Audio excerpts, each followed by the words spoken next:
Hello, and we are live with episode 3 of season 7 of the Sausage Factory.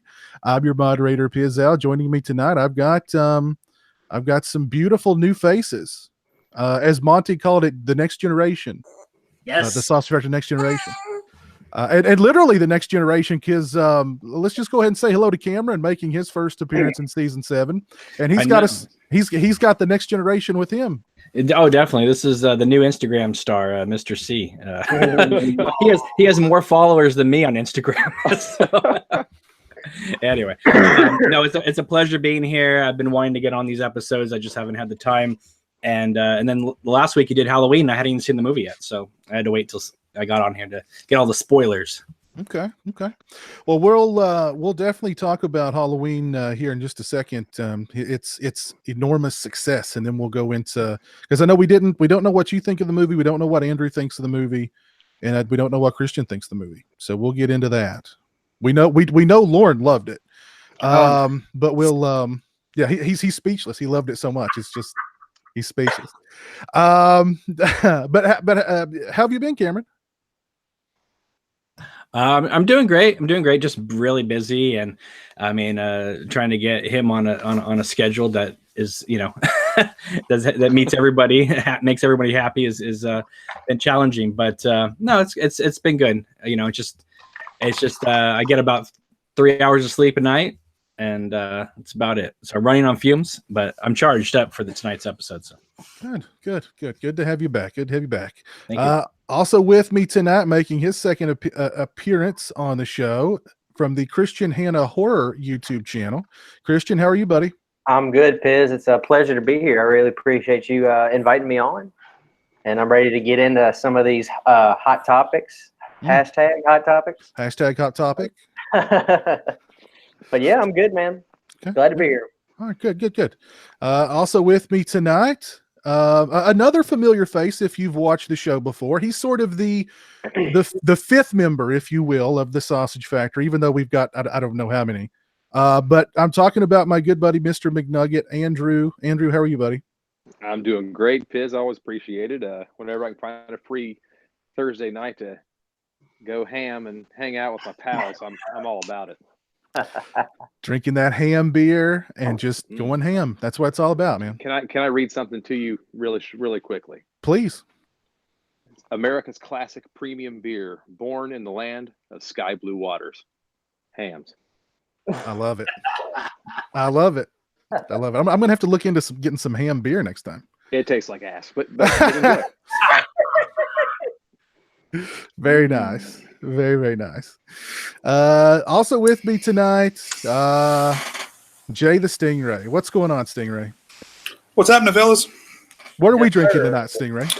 Yikes. This is, I believe, some Dunkin' Donuts coffee in here, dark roast. Okay. Ain't bad. Okay. Very nice. What do you prefer, D&D or Starbucks? As much as I don't like to support Starbucks, the company, they do have some pretty damn good coffee. So, well, it better be good when it's $8 a cup. You know what I mean? It better be good. Yeah. But also with me tonight, Lorne, the author of several books, an author, an intellectual. Oh, no pressure. And a man with a great backdrop there, by the way, as well. How you doing, Lauren? Happily back at home, finally, after 2 months on the road. I am not sure that there is enough caffeine to discuss Halloween again, but we're going to try. We'll try for sure. And making his second appearance on the show tonight from the RMJ YouTube channel. Monty, what's up, Monty? How you doing, gentlemen? Doing good, man. Doing good. Thanks for coming back on the show. Digging that shirt. Oh, thank you. I had to pick it up. News of a sequel, right? Oh. Yeah. Yeah. Uh-oh. Yeah. We may have to discuss that a little bit later tonight too. Yeah. So tonight's just going to be kind of a current events show. Just kind of talk about some things that are going on in the world of entertainment. And let me give a shout out here to some folks who are watching with us tonight. Hal2526, DJ Donnelly, Josh O'Brien, Rambo Raff. Rambo, how you doing tonight, buddy? Joe Bob Tar Heel, what's going on? Pierce Nightshade. Hello, Pierce. Rambo is just rewatching Maximum Overdrive. Just got done reviewing the Blu-ray. We'll upload that as I type this. Okay, very nice. Yeah, very nice Blu-ray release too, I thought. Very nice Blu-ray release. Yeah, how's the transfer on that? I know you did a video on it, Biz. I thought it looked pretty good. Cool. I thought it looked pretty daggone good. I definitely want to get it. I just don't want to pay that price tag. I think you can get it on. I think it was on Amazon for. It's like 24 now. Yeah. It's not too bad. So I got it at Walmart. The good news is that Vestron will drop their prices. I mean, there are times where I've seen Vestron titles for like $15, so it will happen eventually. Oh man, that's what I'm talking about. Yeah, it was some nice extras on there as well. Two commentaries. One of the commentaries was pretty interesting, I thought. It wasn't a scene-specific commentary, but it was with Michael Felcher, and I forget the gentleman's name, but he'd written a book about the Stephen King film adaptations, and they just sort of talked about all the film adaptations, and that was a pretty good commentary. See, I'm exactly the opposite. I would prefer them just give me the movie in the highest quality possible and drop the price as low as they can. I don't care about special features at all because I watch them once and I never go back to them. I'd rather have more films looking great.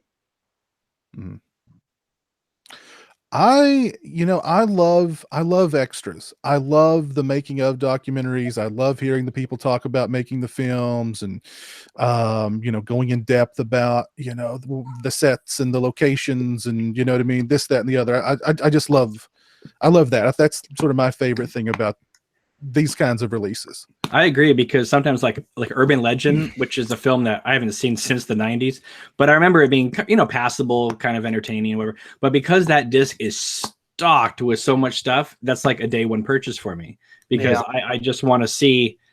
I mean, sometimes the extras on some releases or Criterion releases, whatever, are better than the movie itself. I mean, some of the documentaries about Terry Gilliam's movies on those discs are sometimes they explain so much that it makes you appreciate the movie more. So speaking of that, where's the 12 Monkeys Arrow Blu-ray? I can't. Oh, that's great. I can't find it. But yeah, there's a feature-length documentary that they shot about the making of the movie that Gilliam wanted them to shoot in case the studio tried to mess with the movie. Right. This was his document of this is what I wanted before the studio screwed it up. So, but it's a really cool documentary. Yeah. And it's made by the two guys that later went on to make Lost in La Mancha, which is the Terry Gilliam movie that fell apart. So in a way, this was their precursor, but it's really cool because it starts from script inception all the way until you get the audience cards from the test screenings. So it goes all the way through, and it's really good. And what's strange about the test screenings was that Gilliam actually took what the test screenings, the criticisms to heart, and actually made the movie better because of the test screenings.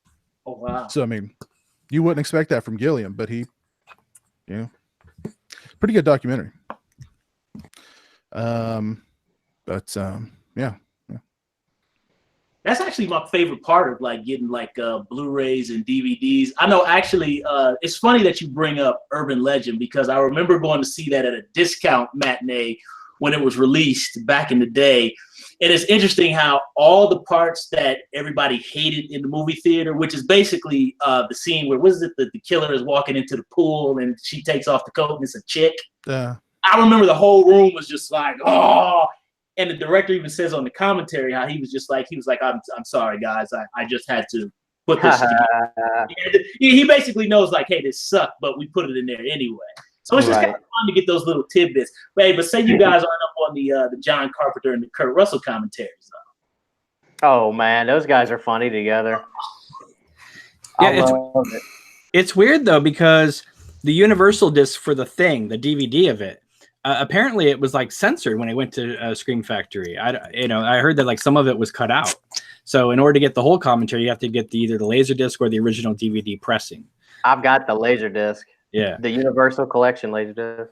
That's it. And I mean, their commentaries are fantastic. And I remember asking Carpenter once, "Are you guys gonna do any more commentaries?" And he goes, "Oh, well, we'd have to make more movies to do that." And I'm thinking, so you guys recorded one for Elvis and Escape from LA, and they haven't released it because those aren't on the disc. So apparently they've already recorded them and they've never put them on disc. So. Here's a quick question. Has anybody bought a Scream Factory because they wanted to get special features on a movie, watched all the special features, but have yet to even watch the actual movie on the release of whatever it was? Oh, plenty. Oh, that's my man right there. I think Army of Darkness, man. I love the documentary. It's insane. It's like it's as long as the movie, and I can't even tell you if I've watched the Blu-ray of it. I don't remember if I've ever watched it. But I love this. I love Army of Darkness and learning about it. So, matter of fact, when I grab that, that's what I put on every day. Is the documentary about the movie. So I love it so much. Mm-hmm. One thing I love about Scream Factory is that even though they do their quality control is a little off because a lot of times they have defective discs and you have to send away for them. But the good news about it is whenever you do, you get the replacement disc in like 3 days.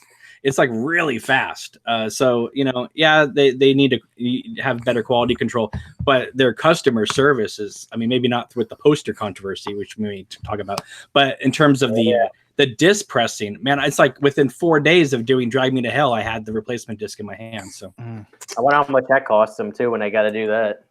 Well, I mean, I'm sure it's got to cost them a lot because they got to reproduce the discs and they've got to, repackage them and reship them. And same thing with the posters and the lithographs, which I posted links on social media. If you've gotten one of the damaged lithographs for either the Creep Show or the Night of the Demons release, they'll send you replacements for those now, which it's been about a week since I submitted mine. So, I mean, I don't know when they're going to come, the replacements, but it's good that that they're at least saying, hey, we screwed up. Here's replacements. You mentioned the Urban Legends and the Urban Legend 2, and like it was just announced that Valentine is coming to Blu-ray from Scream Factory 2. Peter Bracke, an old friend of the show, we've had him on many times, the author of Crystal Lake Memories. He's actually producing those Blu-rays and producing the extras on them. And I've heard through the grapevine they're going to be really good. So if you are fans of those movies, those Blu-rays would be something to look into. And I think just those movies, they're almost 20 years old now, which is insane. Yeah. And I mean, I remember at the time going, these are just like those, wannabe Scream MTV horror films. But now enough time has passed. Now people can really tell like the true stories about what happened behind the scenes. So I think it makes like if they made these Scream Factory discs like a year after the movie, it wouldn't be very good. But 20 years later, we're going to get some real good juicy details about the making of those movies. Oh yeah. Want that dirt. Orc has joined us. What's up, Orc? Howdy. How's it going? Good. What's up? Good to have you back. Hope you're doing well. Doing okay, I'm gearing up for Black Friday, I'm you gotta do Black Friday, Small Business Saturday, Jehovah's Witness Sunday, Cyber Monday, and then your Gucci gang. Spend 10 racks on new chain. I've actually got down, to talk about Black Friday here. So we'll get into Black Friday here pretty soon. Sweet. Yeah. But Don Rivez, I'm not sure how to pronounce that last name. He posts in the chat, just seen Blade Runner 2049 and wow, it was amazing. Nice. Also, Roland 666 mentions that news broke this week that there's going to be a Breaking Bad movie next year. Oh yeah, I saw that.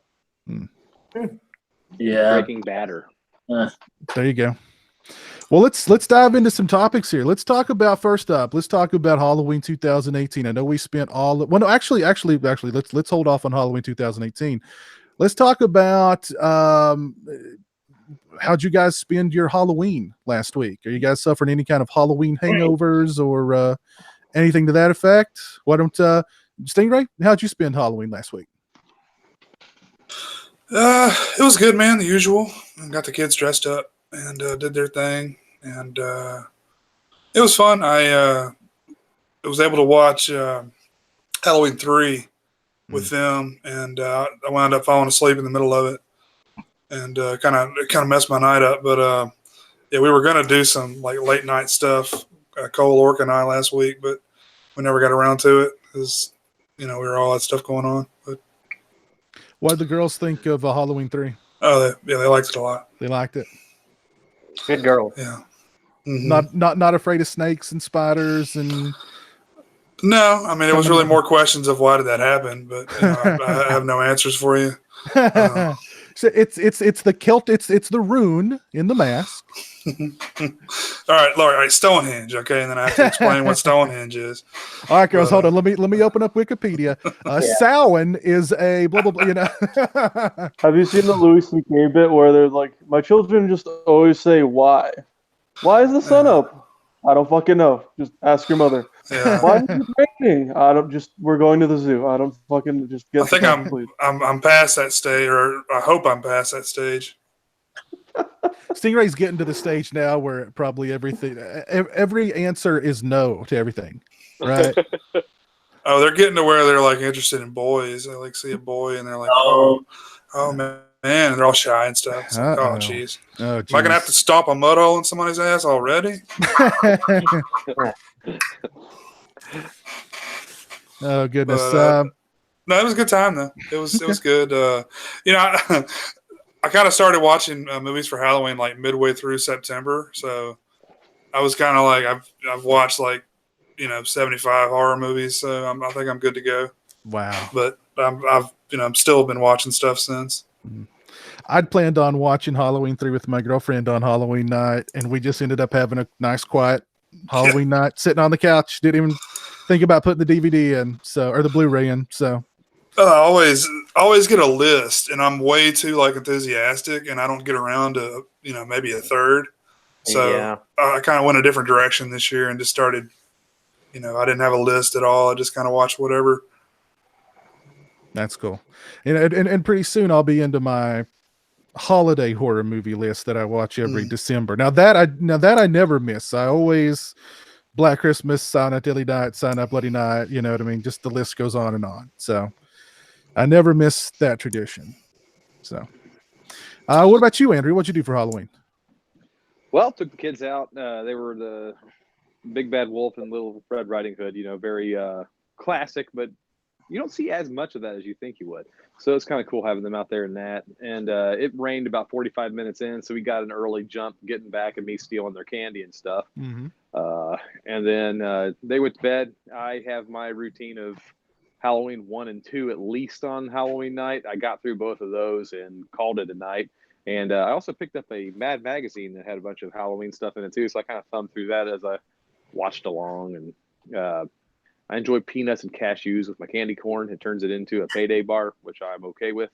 Nice. Candy corn by itself is, in fact, the devil's earwax, as I heard on the internet somewhere. But with other things, it's okay. I mean, it's palatable in a lot of, at least a few decent ways. So it was good. I mean, I think I put too much pressure on myself at Halloween time to, watch enough, do enough, like maximize the season.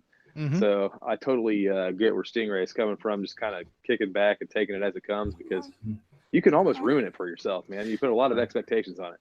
I see a lot of people on YouTube that do those, 31 horror movies in 31 days, and they do a video every day. I literally would pass out if I had to fit that into my schedule every day. Yeah. Amen. Mm-hmm. Yeah. I mean, I've done stuff like that before, and it kind of takes some of the fun out of the season, I think. And I don't like the pressure, so yeah. It's like, I just want to kind of keep it, I think by day 15, you feel like it's a job. Yeah. Yeah. By day 15, you're like, gosh, I wish Halloween was come and go, Watch this stupid movie. Let me tell you about it. I think I marathoned the entire Halloween franchise before the newest one just came out. And Michael Myers is my favorite horror character. Halloween 1 is my favorite horror movie. and I was just done. Like I was just like, I'm just, you know, the Danny Glover quote. I'm just getting too old for this. You know what I mean? I was like so burnt out. I was Michael Myers out. I hear you, man. Did you watch the remakes too? Yes, I did. So Oh, wow. my brain was literally mushed I out. can imagine after Resurrection and those two. Yeah, God. that's a rough run. The best thing to do is watch them in reverse order so that you end with the first one. You know what I mean? That's a good idea. Just You remember. gotta get ready for Christmas, man. I hope you don't get stuck on a toilet like Danny Glover and Lethal too. Just remember, Michael Myers ain't no soundbite. Exactly. Pure evil. What did you do for Halloween, Cameron? Nothing. And it depresses me every year because every year I go, this is October. This is going to be the month in which I catch up on a lot of stuff and watching a lot of stuff, and then I don't watch anything. So it's horrible because it's like I have so many great Vestron and Scream Factory discs that are just waiting for me to put in. But as anybody knows, with a newborn, by the time you're ready to watch something, you're asleep. Mm-hmm. So I get to the menus a lot of times, and then I wake up and the menus are still playing. But I did get a chance to see the new Halloween, so I'm anxious to talk about that whenever we get to it. So. Okay, cool. What about you, Christian? What'd you do for Halloween?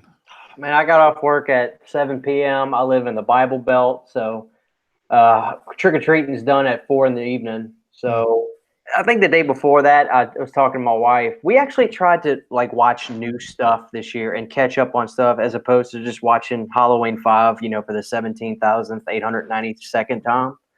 So I picked up, I watched both the Ouija's. I just finished all 4 of the Purge movies. I had some fun with that. And I think on Halloween night itself, I think we watched, I want to say we watched Anarchy or something, which was okay. But we really liked Election Year. Not to get onto that too much, but we had fun with that one. It was pretty good. And then we were starting, I got it right here. We were starting this Mandy movie, which was blowing my brains away. And I was getting tired, so I had to stop. So I never finished it. So just that, I mean, not even, it's carrying over after Halloween, but like, I'm really trying to watch new movies and get back into the swing of, you know, watching new movies. Cause man, I just got out of it. I stopped going to the theater for a long time. And I think seeing Halloween 2018, ironically, is kind of like, I want to get into some stuff that's current now with what's going on. So that's kind of carried over past Halloween. But honestly, like when Halloween night came though, dude, the last thing I was thinking about was Halloween. I was just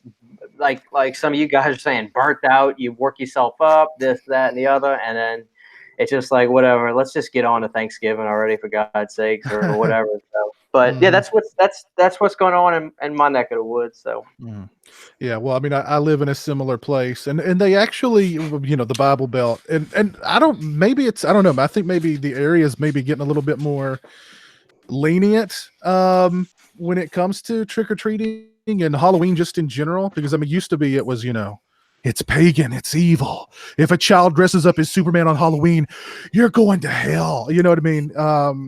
So it seems like it's gotten a lot less hellfire and brimstone, but at the same time, like I was driving through a really small town nearby here, and the entire town had gathered in like this court square area, and their Halloween was standing in an enormous line for hours to walk into a tiny parking lot to do trunk or treat. No. That was their Halloween. It looked like it looked so depressing. It was just sad. it's a shame. I mean, the world's changing, Piz. There's nothing we can do about it, man. The way it was when you were growing up, the way I was growing, it's never going to be like that again, man. And I think it's going to just, and I don't want to sound pessimistic, but guys, I'm telling y'all now, and I'm not going to get political at all, but wait till there's a shooting on a Halloween night. You guys can kiss Halloween goodbye. Everybody is going to be, you'll never be able to go out on Halloween night ever again. I pray that never happens. Don't get me wrong, but I'm saying I was worried that was going to happen this year because of how crazy. Well, hey, buddy, this Yank's got it planned out. I'm going to move to Bama and dress up as Jesus wearing Crocs and have the nailed down. Well, trick-or-treating. I'm going to hold you to that. And by the way, man, y'all killed me because I'm a Stars guy, and the Bruins beat us the other night, and I was pissed. But hey, it was a good game. Texas. It was a good game. Oh well, I don't live in Texas, but Louisiana don't have any sports besides the Saints. So I'm about 3 hours from Dallas. So I'm a Stars guy. So That's on my list to check out a Stars game. I want to go to one. I've never been to one. I've been in North Louisiana for a good number of years yet, but I just really kind of started reading. But he's on the Stars now, and he's from the Bruins, and that guy's a savage. So he's really good. I'm trying to get into hockey a little bit. Nice. So, yeah, I want to go check out a game. I'm not at all. I'm very, very much a noob, as Ork would say. No, man. I'm a noob too. Cole showed me the world of hockey.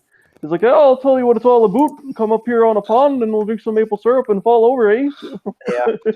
You know what's funny is a buddy of mine was like, how come I don't hear any drama about hockey? How come nobody's kneeling doing this, doing that? Guys, they're all Canadians, so they don't care.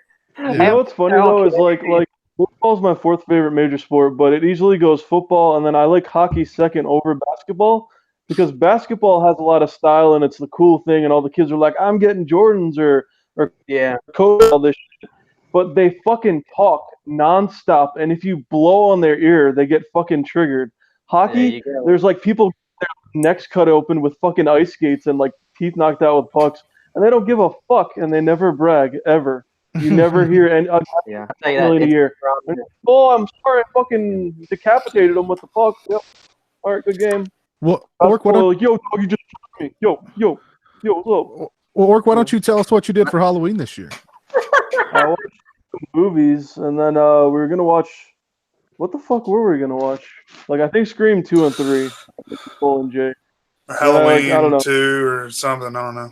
I don't even remember. I did the thing with whenever I move, and I bought like 5 pounds of candy, and then like one person came, and then there was a shit ton of peanut butter cups to get through. So I was going for 10 but I didn't really achieve my goal. So that's kind of how that went. Okay. So I don't fail a lot in life, but that was pure fail. Actually, you won, Ork, because you got to eat all the peanut butter cups. Well, it's not what my scale says. But. Okay. Well, what about you, Lauren? What did you do on Halloween? Halloween was pretty laid back. Didn't do a lot, but the day before we went into the city and we saw King Kong the musical, which is a love letter to practical effects. The title character is realized fully on stage. It's really remarkable. And the film is about being honest. So it's not the film, sorry, the play is about being honest. So it seemed to be a criticism of where we're at with digital effects and just things being patently fake in our society. So I enjoyed it a lot. I could have done without the music part of the musical probably, because I'm not a big Broadway guy normally. But the monkey himself was massively impressive. It was very expensive. Wow, cool. Well, let's see. I think Monty, you already said what you did on Halloween night, right? Oh no! Halloween. I actually watched Grindhouse, the Robert Rodriguez thingy, which was very painful. It was just as painful as it was the first time when I saw it back in 2007. Oh God, I really don't know what to say about that thing. I tried to give it another shot. The trailers are the best part of the movie. The Thanksgiving trailer, I think we all probably like that one, but they were just too long. I thought. I just thought their egos got involved with that thing. I had to fast forward it. I couldn't sit through it. That's like one of the only Tarantino films that I really don't like. Mm-hmm. Kurt Russell was the best part. Kurt Russell's he's serious in that, but everything else. It's just man, the dialogue. It's it's a little bit over the top. I think. Yeah. Rosario Dawson and those girls when they start. I mean, I wanted to kill them. I was just like, give me the knife and the mask, and I'll do it. Oh God!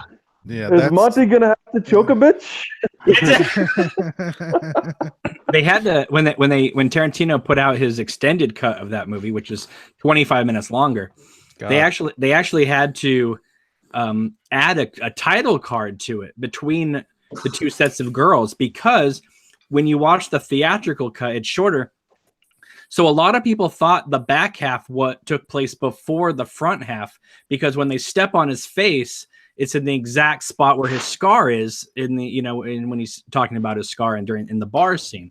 So a lot of people thought that it was like Tarantino like showing off the first half at the end. So when they went to the extended cut, he actually put 16 months later in the card so that we knew that it was after the fact. But and I'm sure there's lots more close-ups of feet, right? Yeah, I was gonna say. There is a 10-minute subplot in black and white of a girl, of Mary Elizabeth Winstead, asleep in the car, and Kurt Russell climbs into the car and starts tickling her feet in close-up. Ugh. Tarantino is really about the feet, though, isn't he? He's Dust Till Dawn commentary. Yeah. And Robert Rodriguez was saying how like Selma Hayek wasn't in the movie, but then once she was in the movie, it was like Tarantino sucking on her toes. No, there's I mean, I really can't blame him. Not to turn the scandalous, but there are women that have come forward to say Tarantino enjoys women jerking him off with their feet. Oh, awesome! I need to know that. Get athlete's foot on your, I'm sorry, but that takes a lot of talent. I think if you're a woman who can do that. There were pictures of Tarantino floating around not long ago of him like smelling women's shoes and like drinking something from women's shoes. No. Swear to God. Look at the guy. I mean, if I bumped into that guy on the street, I just wouldn't. I don't know. I'd probably be one boy. Look at the guy. Just think of him as a really strange Al Bundy. Hey, you guys can't see him doing that though, with that spastic attitude he has. He comes off as like a cokehead, right? Like just a guy like talking to himself in the corner, like, I'm a sniffy feet. Watch this camera on me. What's going on here? What's going on here, guys? Yeah. I think coke is mild. yeah. Like okay, so you're into coke? Hey, that's fine. That's you're into feet. Oh, we don't even test for that anymore. Yeah. You're out of the business. Coke is more socially acceptable. I think in Hollywood, yeah. Well, let's move on. Let's talk about Halloween 2018 and its enormous success at the box office. It's grossed over $200 million to date. It's the highest grossing slasher movie of all time now. It is blowing up. It's still doing well at the box office. All right, kind of off topic. I don't mean to cut you off, Biz, but do you think like Jason Blum with all these fucking like things he produces and things he funds, like all these movies, do you think he just opens up Box Office Mojo and just starts jerking off as the weekend totals start coming in? Oh, absolutely. Just starts rubbing off. Absolutely. Oh God, yeah. Well, because he knows he knows he's able to like fund the next 31 of his movies or something, Yeah. Yeah, he put his kids through college, everything, Yeah, $200 million will Bloom. Like, come on, motherfucker! Oh yeah. Like in this movie, $200 million will fund like every Blumhouse movie for the rest of time. You know what I mean? Well, he talks about on 60 Minutes, CBS this morning. They interviewed him right before Halloween came out, and they go, "What's the most profitable movie you've made?" And he goes, "Paranormal Activity." Well, how much did it make? About $750 million. What was the production budget? $11,000. $11,000. Yeah. That's crazy. Yeah. Crazy. I can't even fathom that. That's insane. I can't believe they're not still making those. I mean, considering how cheap they make them for, I mean, I'm a fan. They're stupid. I love those films. Yeah. I mean, that's a good question. I don't know. I wonder why they five killed it. I think it's just like everything else. People get sick of it, and then once the box office isn't there, they stop. Yeah. I think they're playing a long game with it. I think the idea was to retire it for 8 years, bring it back in a new form, and that way it'd be back making $100 million a pick rather than settle for 20 in the short term. Well, and Blumhouse has all kind. I mean, they've got a bunch of franchises: the Paranormal Activity, The Purge, now Halloween. I mean, come on, But they also made Whiplash and Get Out. So I mean, they're going mainstream as well. Yeah, they got some Oscars already. Yeah, big time. But Piz, what was interesting about Halloween is how many hands are in that pie? Because correct me if I'm wrong. In the credits, I swear to God, I saw Miramax, Blumhouse, Universal, Trancas. I mean, they had to get the rights from Miramax to do the movie. So Miramax gets a cut of the movie. They had no say in the movie. Okay, so but does that mean that like could somebody else besides Blumhouse do the next one, or is it already like that's what I'm wondering? Is he already contracted to get the next? They're already working on part 2 at Blumhouse. Okay. There's somebody writing the script now. Yeah. Oh, of course. I'm curious though with the sequel. What do you call it? Halloween 2 or Halloween 3? Because it's Michael Myers, what they're gonna call it, like Rambo, just Rambo. Why not? Yeah, why not? Why not call it Michael Myers? I mean, honestly. That'd be cool. I mean, what do you call it? You can't call it Halloween 2 because it's not really Halloween 2. No. Halloween Michael Myers. I don't know. I mean, who knows? Who knows? But speaking of part 2, which I mean we know is in the works, which is probably going to be out in the next couple of years. Where can they go, or where do you guys want them to go with the next Halloween movie? Wherever Jamie Lee Curtis tells him to take it. Mic drop. I want to see the boyfriend bring his toxic masculinity and he turns into the new Michael Myers. Oh, wow. I'm totally joking now. I have no idea. I mean, they could take it anywhere. I mean, but let's be honest here, it's still going to be more of the same. So yeah. Yep. Right. So I mean, he's not really dead, right? I mean, no. Obviously, that's where they're going. Yeah, well, if you look, I'm sorry, because when you look at the original series, he doesn't even really die. Even in part 5, they explain it that he's like, he takes a cruise down that river, so they didn't even blow him up. So they kept him alive for as long as possible. And then he met a parrot and an old man. Yeah. That's the movie I really want to see, is the year in between of Michael hanging out with that old man. Yeah. Because it says 1 year later. So what was Easter like for them? Good point. Him and the parrot there. Yeah. Can you imagine him for like Christmas? Like he puts a little wrapped gift on Michael's, stomach while Michael's just hibernating for the whole year. Yeah. What's the guy doing? I don't know. Let's not bring common sense and logic into a horror movie. But I gotta tell you though, I always felt sad. I always felt sad in Halloween 5 because I said he spent a year with this man and then just got up and killed him. Like that's horrible. It's like. And he's like an elderly man too. I mean, he's not like a 50-year-old guy. He's like 80. Well, how do you think Danny Trejo felt? He just got that tickle in the bag and had to get up and kill him. What do you want to see? I mean, I'm assuming that the next film will pick up with the three Strode women, mending their wounds, and then they discover, oh wait a minute, they didn't find Michael's body in the burned ruins of your old house. Then what? You know what I mean? Do we? I'd like to see the film like in a contained area, kind of like part 2, where part 2 is just in the hospital, but keep that the momentum going. Don't leave the hospital. Stay in or wherever they're at. Stay there and keep the momentum going throughout the entire. Well, if they keep going with the same actors, no offense, but it'll take place in a convalescent hospital. Yeah. Well, hey, Piz, what do we know? What do we have? Do we have any validity on Jamie coming back? I mean, everybody's got a price, but she made a comment. You tell me if I'm wrong. Didn't she say, hey, if so-and-so directs again, I'll do it? Yeah. Do we have any information on that? You know what I mean? Because if she don't want to do it, I mean, she'd be an idiot because she could make. Do you think what she'll get paid for the second one now that they know what the first one made? She's gonna make more money, but what if she doesn't want to do it? I don't think she cares about the money at all. She didn't want to do Resurrection, but it had it in her contract. She had to do it. Yeah. Well, too. I mean, I'm sure we've talked about all these people who were getting a cut of that box office. I'm sure Jamie's getting a cut of that box office too. Hell yeah, she is. So I mean, she's making big money for. Yeah, and I'm not hating to do the movie. I God bless her. She, but if she doesn't do it, I don't see how they could make another one. Let's just say tomorrow she decides, you know what, I just want to be a mom from here on. I'm done with movies. Do you think they'd make another one? I mean, I would think so. That's my question, because I agree, but like, what the hell do you do? I mean, because now you got to how do you get rid of her? She's the main focus of this movie.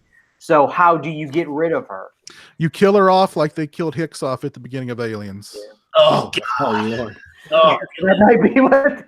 You know, There's the thought. Or just let her go. This is an alternate timeline. They killed her off in Halloween Resurrection, so the alternate timeline she gets away on the truck. Yeah. But yeah, I mean, it's they could take it anywhere. I mean, 4 and 5 took it off with the daughter and all that stuff. So I mean, they could go anywhere with it. Yeah. I would seriously bet that that's what they inserted the sheriff character into the film, who plays no role in the actual plot as the continuing character, or at least the bridge between the films. Because otherwise, I don't know why the character's there. And I'm going to give the film a benefit of the doubt and suggest that that's what they intended for him, because he's too iconic a character, too recognizable to not be serving some point. Right. Yeah. They should have left the that total switcheroo with his new psychiatrist. If they were going to pull that stuff, they should have planted some seeds in this one and then revealed it in the next one. You know, not do that big switcheroo and then have him get killed off 2 minutes later. So Yeah, you know, the movie. I like the movie. And the thing about here's the deal, though. I say that with a caveat. Let's all be honest with ourselves. Halloween is a movie that should have existed by itself, and there should have never been sequels. Having said that, I love the sequels. I mean, I've always been a fan of the sequels. I'm glad that they exist because I've had fun with them. But, you know, I mean, I don't know where the angry man who sits in the dark on this show is tonight. He's not here. But my problem that I had was everybody wants horror to do well. You know, it did great, man. Let's get on this horror bandwagon. And then horror comes out, and all these so-called hardcore want to come out and be like, it's fucking shit, man. And that's all they want to do. They just want to dive bomb stuff. And you know, here's the thing. Everybody thinks that I have a problem with people being hard on stuff. I don't. You're allowed to say you don't like something. Anybody's allowed to say they don't like something. My problem is the few that don't like things the most, or as it would seem, are the loudest one on the internet. And instead of just saying they don't like it and being cool with that, they go to everybody else's opinions of liking something just to throw in their 2 cents where it really isn't welcomed. It's not that you're not allowed to have your opinion. You certainly are. But don't say out of one side of your mouth that you want horror to thrive, and then when horror thrives, take a big unnecessary crap all over it. Halloween 2. I mean, if we're going to talk about, and I know this is a huge tangent, and I apologize. I was not on the last show. I'm dumping all the crap right here. No, go for it. If you want to talk about the implausibility of Halloween 2018, let's look at Halloween 2, my second favorite movie in the entire franchise. Okay, so I'm saying this from a person's perspective who loves this movie, right? Right. Michael Myers all of a sudden knows how to put an IV in and bleed somebody out. He likes to visit the school and draw little girl drawings of his sister with a knife in them and write in blood on the chalkboard. There is a hospital with nobody in it but a handful of unparented babies and some 25-year-old hot bodies walking around, and nobody else all night long, baby. No cameras, nothing. Nothing. Jamie Lee Curtis can crawl on the sidewalk and go, help me. And then as soon as they walk in the door, help me. Implausible. Ridiculous. Yeah. I bought it. I loved it. I still do to this day. My second favorite of the whole franchise. Now, from my perspective, I will tell you Halloween 2018 could have done a couple things better that would have made the movie more palatable for an old-time fan like me. But there's a bigger audience out there that clearly this movie worked for. And it wasn't just old school Jamie Lee Curtis fans. They're like, oh, my girl's back. I can't wait to go see this. Now, did she help that? Tremendously, yes. But there's also a younger crowd that came out in droves to see this, and they clearly had a decent enough time with it, right? Sure. If I had my say on this film, what I would have done differently was I would have used the bait and switch doctor as only a vehicle to get the van or to get the bus to crash. I would have had the kid walk up the steps, shot him and killed him. He's gone. And then the rest of the movie, I would have played with the idea of Jamie was right to believe, or Laurie was right to believe, that Myers would come back. However, she was a little conceited to think that he would come back specifically for her. And this alleviates the ending having to happen in basically a lockdown fallout shelter. And instead, you have Michael aimlessly on the loose through Haddonfield again, almost like a creature of primal habit. And you have these two people, the deputy, who was amazing, and Jamie Lee Curtis. Now you have a team of two out there on the streets knowing this beast is out there and saying, we got to bring him down because we know what he's capable of. Now you have a movie that has atmosphere because it's taking place in the suburbs where Halloween should take place. You don't have a completely tonally different film. Having said all of that, to conclude my entire speech that I'm giving you now, I did enjoy the movie, but I feel like there were a couple of places like these that I just said where it could have still felt more Halloween. Now, would have that been retready? Maybe, but let's be honest with ourselves. They did this with with Star Wars Episode 7 too. You know, you make a film like Episode 8 that's nothing like the originals, the hardcore fans hate it. You make a film that's Episode 7 that's too much like the original, the same hardcore fans hate it because it's a retread. Right. You can't win. We're making films for a large audience at this point, whether you love it or you hate it. This movie has to sell on a massive scale or it is a massive failure. So I think that given all of this, both sides of this fence won. You know, the newbies got a good movie that was fun to watch that they came out to see. Us old school people had quibbles or major complaints across the board, but it satisfied some of that crowd, and that's about the best you're going to do. Right. Oh man, you nailed it right on the head for me, man. Right on the head for me. I got a few other things like I'd like to just add since to follow up to you. Good. When I watched it, you know, the first thing I was like you, I was just like some things just seem a little like you're telling me. So this woman, I've never had somebody try to kill me, but like this woman, legitimately every day of her life, you know, she lost her kid over this, that she had to do all this stuff, yada yada, blah blah. But you know, the one thing that I thought of immediately as it happened, you know, referring to the doctor, is I could imagine they almost put this in the script deliberately. Obviously not, but I swear to me it felt like this. Like when these guys are making this movie, they said, okay, we're gonna make this doctor kill the cop just so we can say, "Ha, hardcore fans, bet you didn't see that coming." You know, but when it comes to what you're saying, I'm with you, man. At the end of the day, I did a review on the movie, and I was nervous just to say, because I really liked it. And I said, look, guys, at the end of the day, I can nitpick about this. I can complain that Michael should have been 15 pounds heavier. I could complain about whatever this crap. I had a blast in the movie theater. And if I wanted to watch a movie about what a serial killer would really be like you said, just killing randomly, I'd watch a documentary on John Wayne Gacy, for God's sakes. I had a effing blast watching this movie. And that's all I care about. I don't claim to be a hardcore fan. I can't stand Halloween fans for the most part, especially the ones on the internet, because good God, they act like these are more than movies, like it's their Bible. And maybe it is, and that's fine, but it's a toxic environment. That's why I'm a Friday the 13th fanatic. That's why I claim to be part of those people, because like they're more nice. But I love Halloween. Don't be wrong. I freaking love Halloween to death.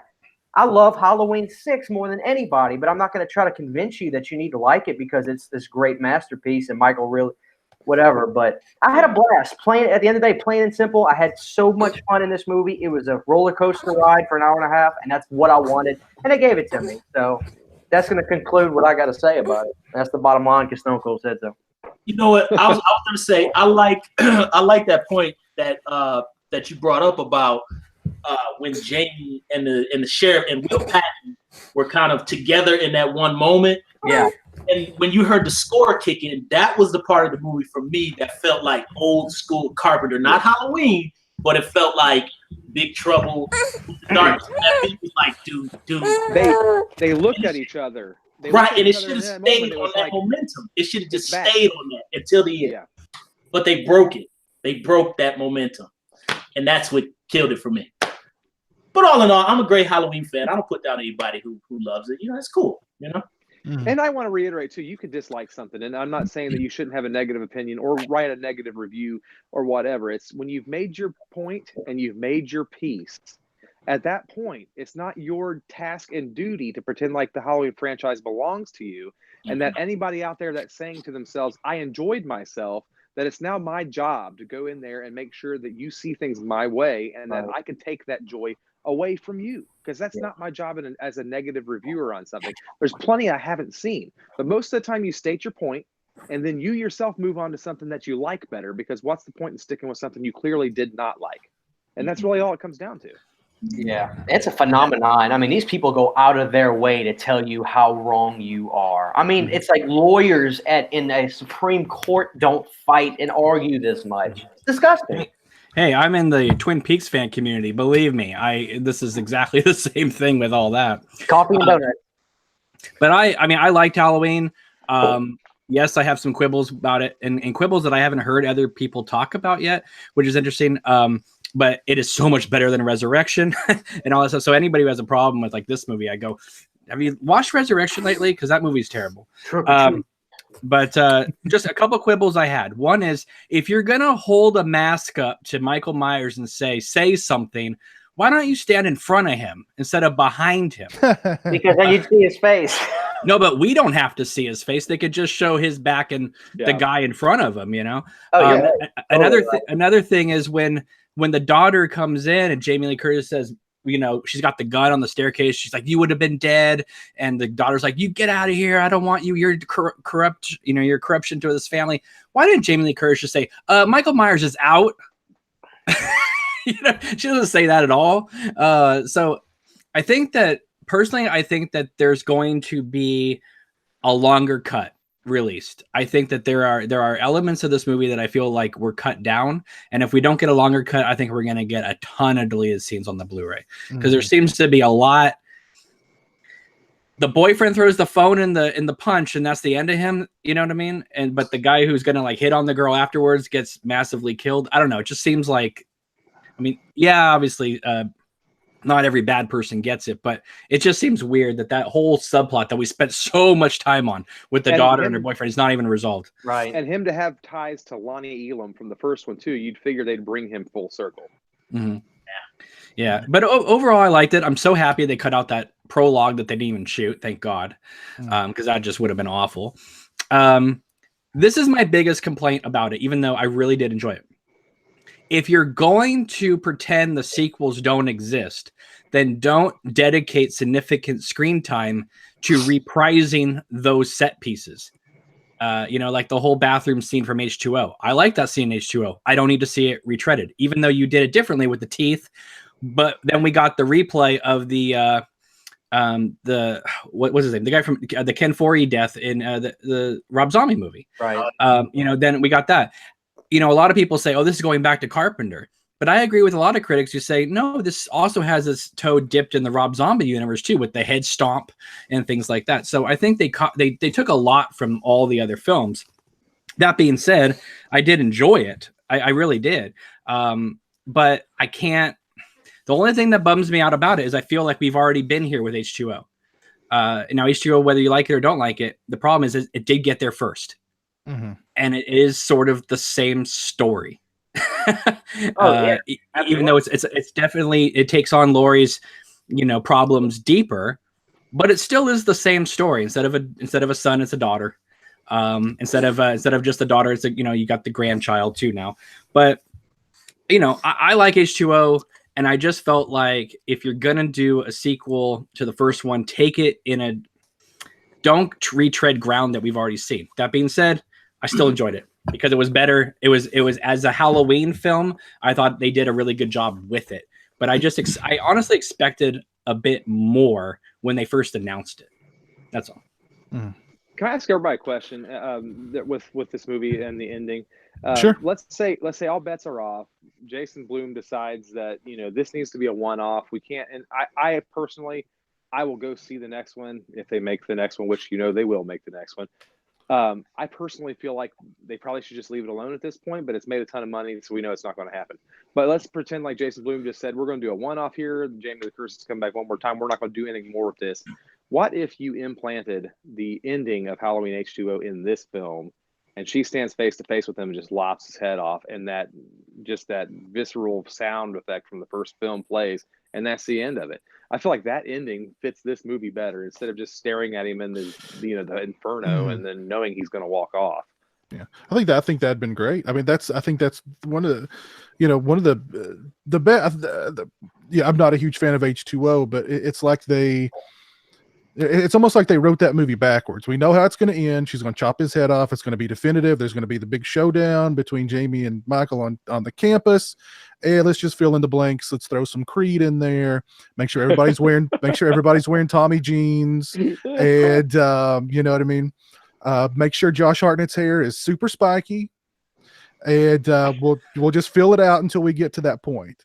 But that's a great ending. I think that's a great end. I think that's a great ending where they almost, they almost touch, and then she lops his head off, and she stands there. It's a great shot too, that crane shot coming down on her, and she's just like, relief, and it's over. That was a great ending. But which is better? I mean, her looking up and seeing Michael in the window, that's cool. It's very much Psycho, Bates Motel-ish. Or is it better in H2O when he's going after her son, and then they just go face to face right up to that glass? To me, I remember the whole theater like gasped and applauded that moment, because it was like, oh my, it felt like 20 years had led to this moment. Well, that was the big moment on the trailer too. That was like the big selling point of the trailer too, was them coming face to face like that. I mean the booby traps are nice, don't get me wrong, but I also like Jamie Lee Curtis grabbing the axe and hunting him down through the school too. I like that too. I mean, I like the ending of the new Halloween too, but I mean, I think the H2O's ending was a great ending. I think that was, like I said, I think they wrote that movie backwards. They knew how it was going to end. They knew the setup to the end, but they didn't know how they were going to get there. And so, hey, y'all remind me, didn't they show? I'm 99% sure I remember the British couple. Well, I don't know if they were a couple. I'll just assume they were a couple. The girls talking about how Michael killed the sister, and they basically actually show the original footage, right, of her killing the sister. Did they go to the Maya's house after?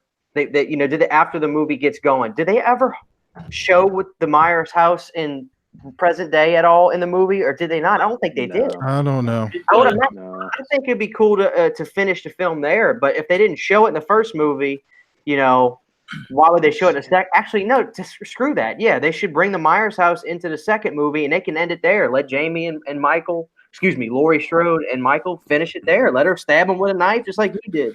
To hell with it. I know my ideas tend to be really retready, and that's just something. I just, my love for the first film just endures over so much. I know, but I feel like that scene in the graveyard again, where they went back to Judith's grave. Again, going back to my idea of them going back to the suburbs at the end of this movie, and it being, Laurie and the sheriff deputy finding him in the neighborhoods, not in a fallout shelter, basically. Right. It would have been so cool, instead of him coming back for Laurie, because again, we're not going for the sister angle. He has no real need to go after her. She just happened to be a target that was in his reach in the first film that he didn't get, right? Right. So this time, maybe his target isn't necessarily a person, but it's just a collection of people, and around that collection of people is the center point of Judith's gravestone. I would have loved for him to pull Judith's stone again, taken it to one house on one street, and collected all his bodies in that room again, just like he did in the first one. Like, here's my sister's gravestone, and here's my collection of new trophies this time around in this one room that somebody grotesquely finds. But again, I will admit that is very retready. I mean, it very much is, but I would almost like that to be the common thread, not Laurie Strode, even though having her in this movie is important. Does that make any sense? No, I'm with you. I just don't see it happening. I mean, quite honestly. And honestly, the biggest complaint I have about this movie is, I mean, a lot of us do YouTube and podcasting and stuff. Since when do podcasters have a spare $3,000 to get an interview? That's what. Yeah, no kidding. Oh my gosh, yeah. They saved up. They saved up. That's a lot of YouTube earnings right there. Yeah, they saved up for that one. Yeah. Well, the movie's been a huge success. There's been all kinds of talk in the horror online media of doing a similar doing what they did with Halloween 2018 with Nightmare on Elm Street, with Friday the 13th, etc., etc. Robert Englund said he'd love to come back and do, be Freddy again. Heather Langenkamp wants to come back and play Nancy again. Actually, Larry Zerner was on, speaking of a podcast, Larry Zerner was on a podcast recently, and he said that he foresees Victor Miller and Sean Cunningham making a deal very soon, because there's so much want for this kind of movie. There's so much so they will make their deal very soon, is what Larry Zerner's saying. Because Friday thrives in this, doesn't it? I mean, don't you think? I mean, you don't have ties to major story arcs here. I'm sorry, I mean to interrupt you. Go ahead. No, I was just gonna say, Platinum Dunes had all the horror sequels for a long time, or the remakes. Right. Now Blumhouse can do it. But what Blumhouse can do now is give us that Friday the 13th final girl movie everybody's been wanting for a while. Put all the final girls together. Put Jason in the snow. It'll be amazing.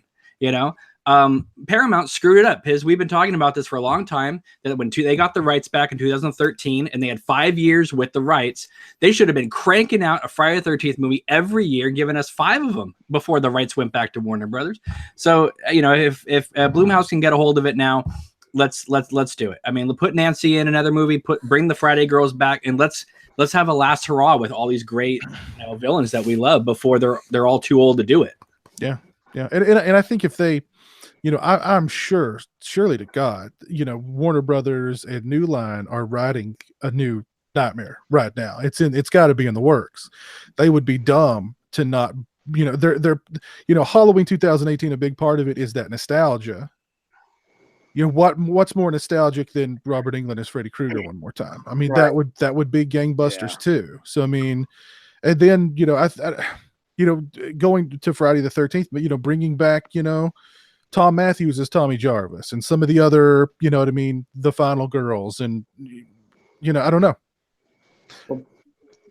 History repeats itself, man. What happened back in the day? 78 Halloween, and you got Friday, then you got Nightmare. What happened in the early 2000s? You got Halloween, and you got Friday, then you got Nightmare. What happened just then? You get Halloween, you're gonna get Friday, you're gonna get Nightmare again, Mhm. and we're all, you know, it's crazy. It's ridiculous. It's ridiculous, almost in a good way when you think about it. How it's insane.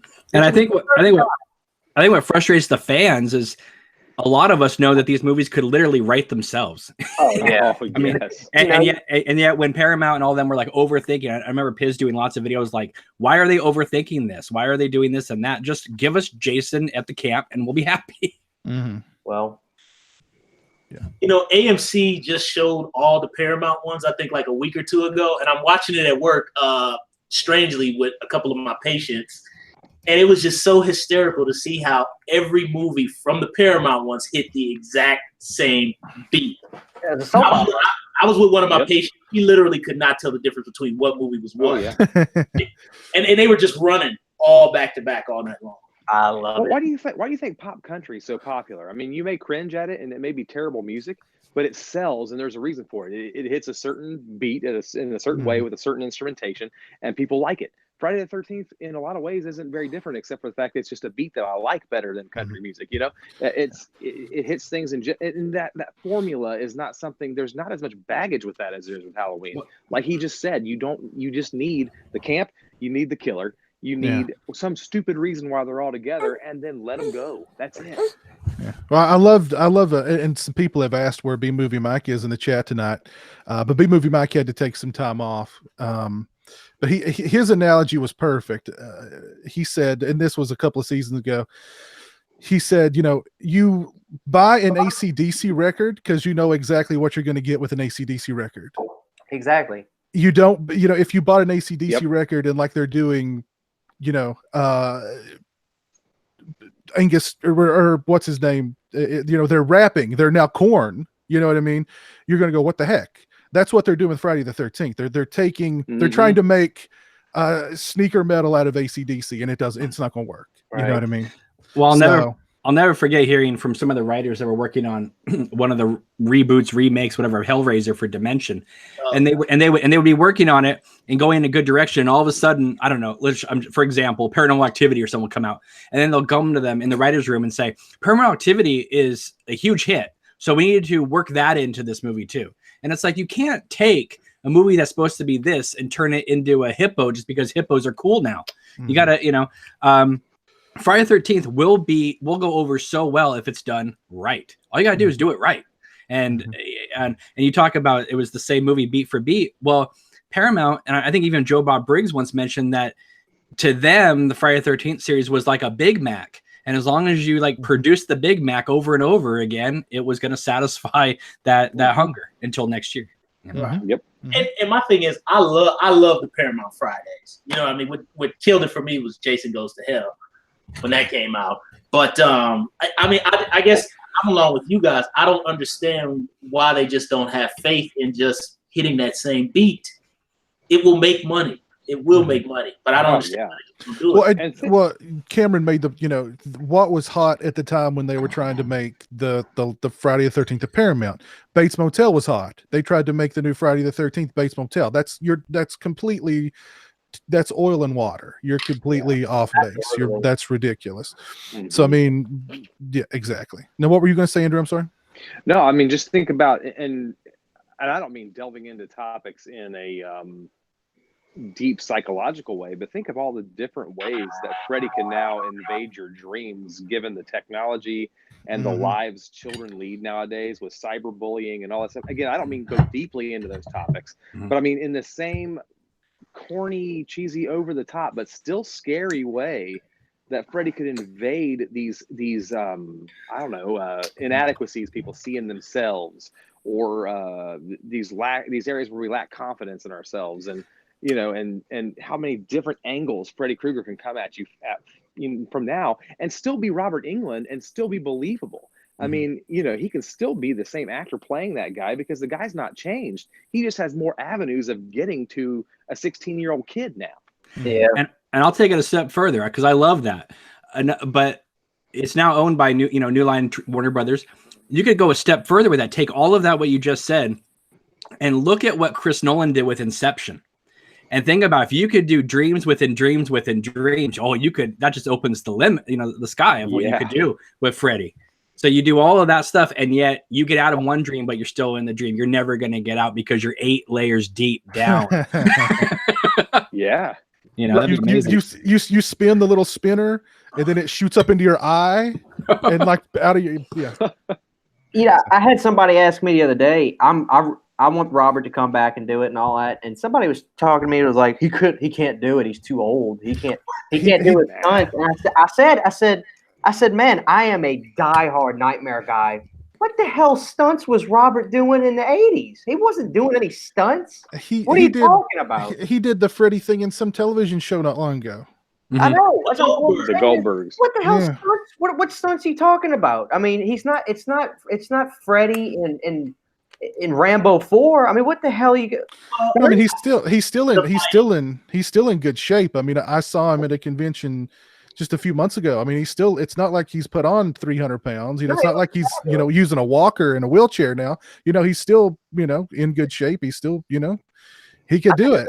And the time's right. I mean, for God's sakes, if that's what it takes to resurrect Michael, because Freddy's the king to me. I love Freddy. I want a Nightmare on Elm Street.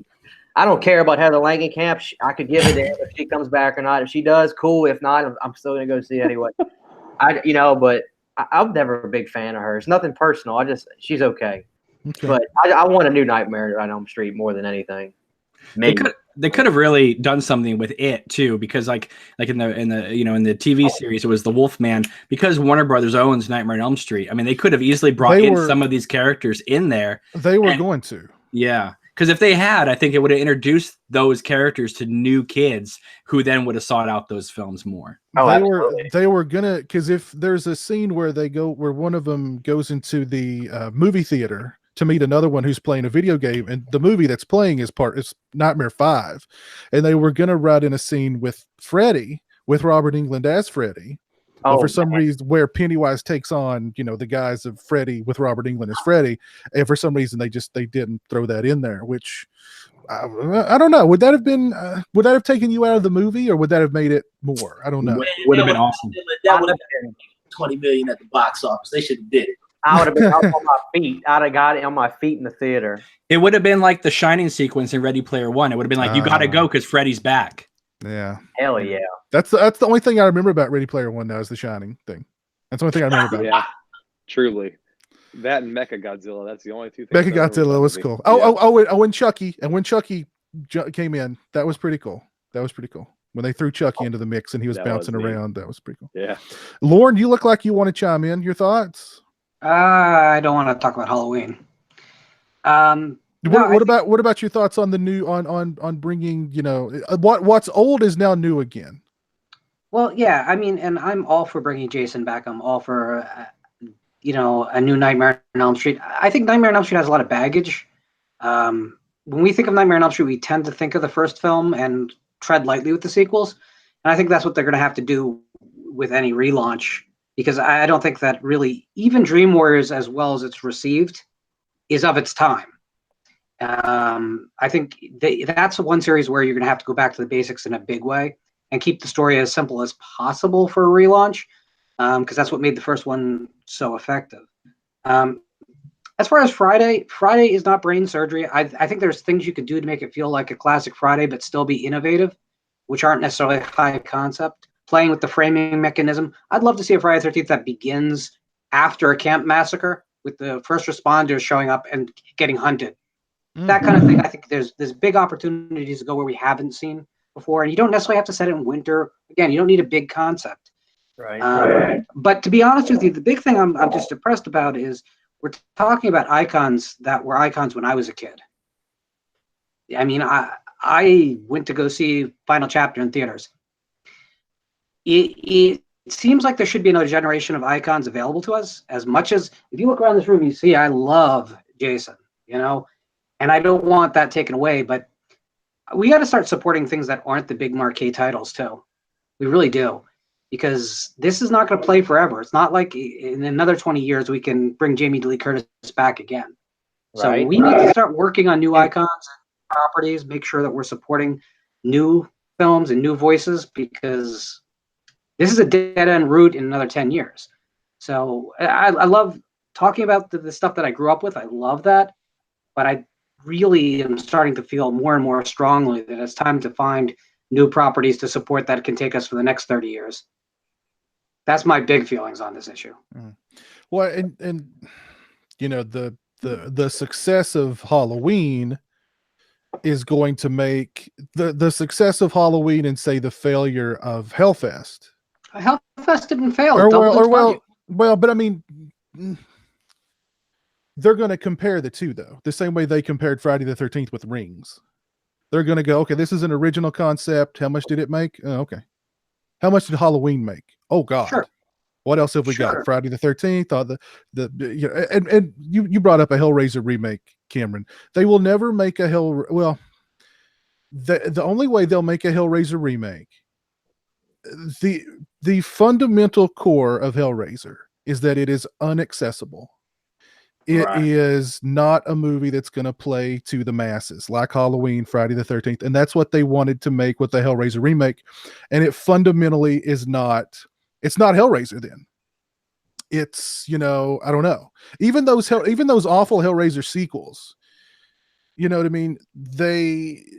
You can only get so, you know what I mean? It's just not going to be, you know what I mean? The huge, playing in 3,000 cinemas and, you know what I mean? Huge opening weekend. It's just not, because it's not that kind. It's taboo, and it's supposed to be taboo, and it's supposed to turn some people off. Well, what if you did the opposite? Instead of trying to chase the Halloween money, what if you went to chase the Suspiria art house crowd? Yeah, that's exactly what they should do, but they don't want that. They want the big money.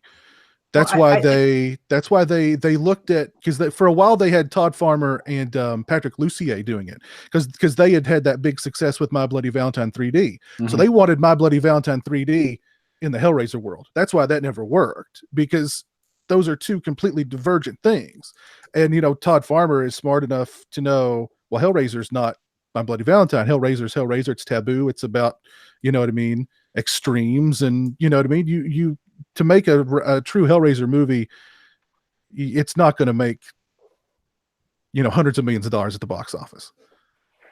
I think that we have to have perspective on the fact that these franchises that began, now Halloween and Friday the 13th, they're a bit different. But when you actually look at the grosses for a lot of these franchise openers, we're not talking about the kind of success that this Halloween 2018 is. Mm-hmm. These aren't blockbusters in this general movie-going sense. They were niche hits. And then over the course of the next few films, they became very mainstream. If you compare the later Nightmare on Elm Street's profit versus the original doesn't look like a film that necessarily was going to become a 3-decade-long franchise. So I think we have to support things and let them grow. Because again, Halloween, do you think we're getting another 12 Halloween films? We may, but do we want that many? I think we're definitely going to get 5 more. We're definitely going to get 1 more. I think we're definitely going to get probably 3 or 4 more after that. I think that's safe. Stingray's dying. Stingray, are you okay? Stingray, are you expired? I looked at Stingray and I just saw him going, slower and slower. Oh, I fell asleep about 3 times during that discussion. Jesus Christ. I think we hashed it out pretty good last time. I don't really have anything to say. Yeah. Well, let's move on. Let's talk about, is anybody here still watching The Walking Dead? What's that? I'll take that as a no. And that's kind of sad because I'm sure all of us here at one point were probably really into The Walking Dead. Is that true? Yeah. First season. I was in it in season 1, and I was like, I'm zombifying myself. This is awesome, guys. You got to try it out. And then, I was like, what the fuck is Walking Dead? I'm like, all right, well, fuck you guys. And then at season 3. Well, here's a big spoiler, guys. Brace yourselves. Rick is dead. Rick died last week on The Walking Dead. R.I.P. Rick. To me, The Walking Dead was. I don't know if I would say it's necessarily Rick's story, but it was told through Rick's eyes, in my opinion. And now they've killed him. Is he dead? I thought he got on a helicopter. What? I don't know what that reference. He blew up a bridge with himself and zombies on it. That's what I saw. It looked pretty definitive to me, but I mean, who knows? Who knows? Coral. What season are they on? I have no idea. I stopped watching in season 6, and that seems like it was 10 years ago. So I have no idea where they're at now. And I don't understand because AMC said they wanted to have this go at least 15 seasons, right? God. Oh, gee. I really don't. Let me see what season they're on. Which season was 6? I think they're on 9. Is it really? Because it seems like it's been years. I haven't since watched. I was watching the show. I haven't watched it since season 3. Oh, God. Yeah, I seriously stopped after season 2, and that sounds so terrible. I mean, like elitist type of like, oh, I'm too good for that. But this is one place where you can say that American television just lags behind what British television does as far as writing out ideas to completion. They just string you along, and that certain episodes are not going to be worth your time because they're just there to fill in time in the middle. And then they'll get to that mid-season finale where they'll kind of lead you on into something thinking it's going to go someplace good, and then it never does. That's why season 1 was good. It was 6 episodes. Right. Let me ask you guys this too. Obviously, I haven't watched the show. I used to watch really quick. It wasn't the show. I guess it was called Talking Dead, where they had Nicotero on there. A big fan of his, and he would talk. And I thought that was cool. What effect from the start when the show started? 2010. Am I right? 11. Yeah. Okay. Wow. What effect from that era up until now? What effect does cable have to do with this? Because I just dropped cable. I know 5 other people that I work with that said, I'm going to Hulu, I'm going to Sling. I'm done with cable. I'm sick of DirecTV. I'm sick. What effect do you think, honestly, does that have on the show? Or just TV in general? Well, people have been pulling the plug for a while now. Yeah. I did the same thing in January. So would you say relatively not much difference? Or No, I don't have any idea. I think that's something to think about. You know what I mean? Because, cable is going away. But, the budget for that show was like next to nothing. That was why what's his name left to begin with. Darabont. Yeah, Darabont. Well, I'll tell you why it doesn't make a difference at all. Because if you're a Walking Dead fan, you're going to get PlayStation View or you're going to get Sling. It doesn't matter. Mm-hmm. They also don't. Yeah. They also don't check the Nielsen ratings. They check the Twitter feed too. Who's talking about it? That was my next question was ratings, because being a wrestling fan, all I used to Monday Night War, they had a 2.4. WCW had a 2.8. That's the kind of stuff I was really kind of thinking about. But their rating doesn't matter anymore. I don't know. Their ratings were so huge at one point that it's been a steady decline since season. It's on a huge decline, but they're still pulling in decent ratings because they were so high at one point. Mm-hmm. So they're still one of the highest rated shows on television, but they're losing rating. The ratings are it's nosediving every season. Has there ever been a show that has fired this many showrunners? I mean, every like 2 years, it seems like they just kick someone else out, and then someone else has to inherit the sprawling thing, you know. Well, and this is a show too where it seems like they've jumped the shark numerous times to the point where you go, well, it's over, but they just keep on going. And I mean, they're squeezing every cent that they can out of this series before they just dump it. It was when they made me feel stupid as a viewer by the fake outs that I felt like I was being trolled, and I didn't like that. Like when they act like a character's dead, but he's not dead. Some of you may know who I'm talking about. Yeah. Like I think whenever Jeffrey Dean Morgan showed up, that's the season I quit. When he was going to kill a character, that was the big cliffhanger that he was going to kill one of the characters, and he wound up killing like 3. And that's when I left, because I just had enough of that. But I mean, season 2 is terrible. Yes, I'll give you that, Andrew. It's terrible. I really think season like 3, 4, and 5 are really good though. Like that's my personal opinion. With the what was the guy with the eye patch, whatever his the name. governor. Yeah. Like that whole arc I thought was really cool. I think this series has a problem in that as it gets longer and longer, new people that want to join or want to watch for the first time have so much of an investment they need to make to find out if they want to be on the current season. So that it's hard for you to reverse that trend and have more viewers than you had in the past, simply because new people have to make a real commitment to get in now and understand where they're at and understand where the character dynamics are. So it's almost inevitable that it's going to slide until it can't support itself, just because it's been on the air so long. Yeah. Well, I've said this about the show before. There's no end game. Every season is essentially the exact same thing. There's no end game. I think they need to. It's just survival. Just survive. And every season, they run into a couple of zombies. They run into a group of people. Some of the people are good. Some of the people are evil. Here's some more zombies. Here's some internal strife. And then they end with like Stingray was saying, they kept upping the ante of the bait and switch to try and get people interested and get more people watching.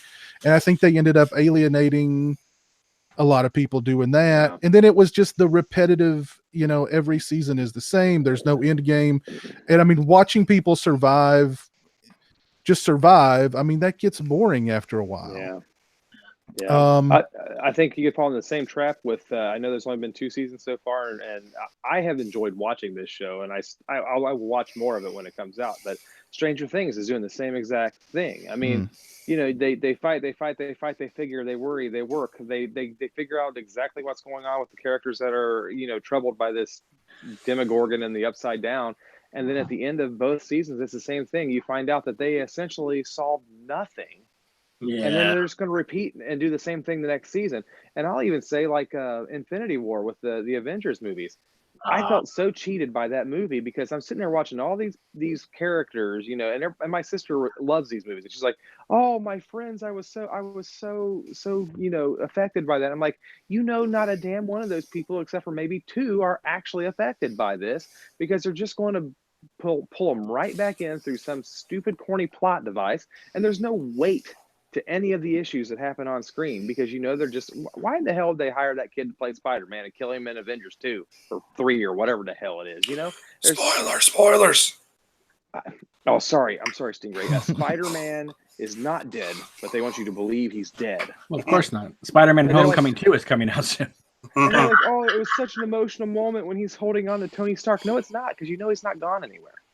There's no weight to it, because they're going to bring them all back through some superficial means, and it's going to be, they're superheroes. They can't play by their own rules because they're making the rules up as they go. Well, it's like, I say the same thing about Jason and Freddy and all that. I remember John Landis once told me the only thing that can ever kill Jason and Freddy is box office.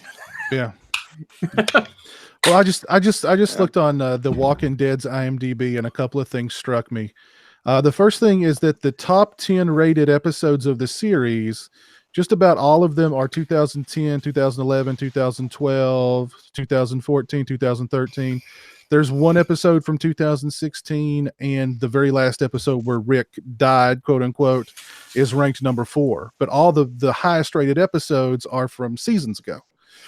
And on top of that, this is the newest news. Andrew Lincoln confirms first Walking Dead movie coming in 2019. Is this a TV movie? Like on AMC or I sincerely doubt it. so we're talking like big budget, like mainstream. Let me see here. Well, it makes sense, right? He can commit to that more than he can in an entire series. He wants to go do other movies and stuff. So Cool, wait a then minute. I'm gonna No, go hold on. This and is then I'm funny. gonna wear a Night of the Living Dead shirt, and the people are gonna be like, "What the fuck is that?" And I'm like, "Bitch, you wouldn't have this shit." According to this article, it says that this movie is going to open up a surprising transition period for Rick Grimes, who will, through time, headline his own trilogy of spin-off movies from AMC. So is he dead? Is he not dead? Is this something that's going to, I mean, what? Yeah, a few folks in the chat were saying that he didn't die. He got saved by someone named Jaden on a helicopter or something like that. Oh, well, Well, I don't know. I didn't watch it, obviously. Here's the thing with The Walking Dead. I've said this before. When The Walking Dead, like those first 4 seasons or so, everybody was talking about The Walking Dead. When I went to work on Monday morning, everybody was talking about The Walking Dead. Now, nobody talks about The Walking Dead. Yeah. What are they talking about now? I never hear anybody talk about The Walking Dead. Shoot, what do people talk about? I mean, that's really a hard thing to say TV wise, because you're right, Biz. It was, I mean, every Monday morning, man, people were alive with, and I work in preschool, and these are people, these are women that they wouldn't watch a horror movie to save their lives, but by God, they were watching The Walking Dead, and they were like, well, about it. Do you guys prefer the network model of week by week, or do you prefer the Netflix model of just dropping the series? Because something like Sabrina or Haunting a Hill House is getting a lot of traction now, but that's also because people can binge the whole show in one weekend. I love the Netflix thing has spoiled me to. Yeah, me too. Like, I hate the cliffhanger and then wait a week, or I want to sit and watch either the whole thing or until I can't watch anymore and then come back to it. You know what I mean? I love that. I love that. Yeah, Hulu does the the formulaic thing where they drop one a week, and I was really spoiled by Netflix, man. When that Castle Rock came out, I was like, I gotta wait a week. Yeah. I'm glad you brought that up. I think that's a big catalyst for television on TV just sucking, basically, and as far as ratings and people watching, because Netflix is they own any kind of digital entertainment. I mean, let's just face it. Let's face it. You know what I mean? So well, they will until This Is Us at work. They will own it until next year when Disney opens their streaming site. Because once Disney hits it, it's over. They got all the Fox movies, all the Disney movies. They're going to have that Star Wars TV show that's going to be huge, over $100 million budget. So are you talking about the Rogue One prequel series? Well, there's that, but also the Mandalorian one that they're doing about the Boba Fett outfit and stuff. That's okay. Because they got John Favreau and all these other like big time directors making the show. I don't think that will happen. I think Netflix will stay king and they'll be equal to Amazon. Disney's streaming service will be like Walmart, currently how their stores are with brick and mortar. And then I think Hulu will kind of be like Target. Even though I know Walmart. But Disney's charging $8 for their streaming service. Every household in America is going to get it.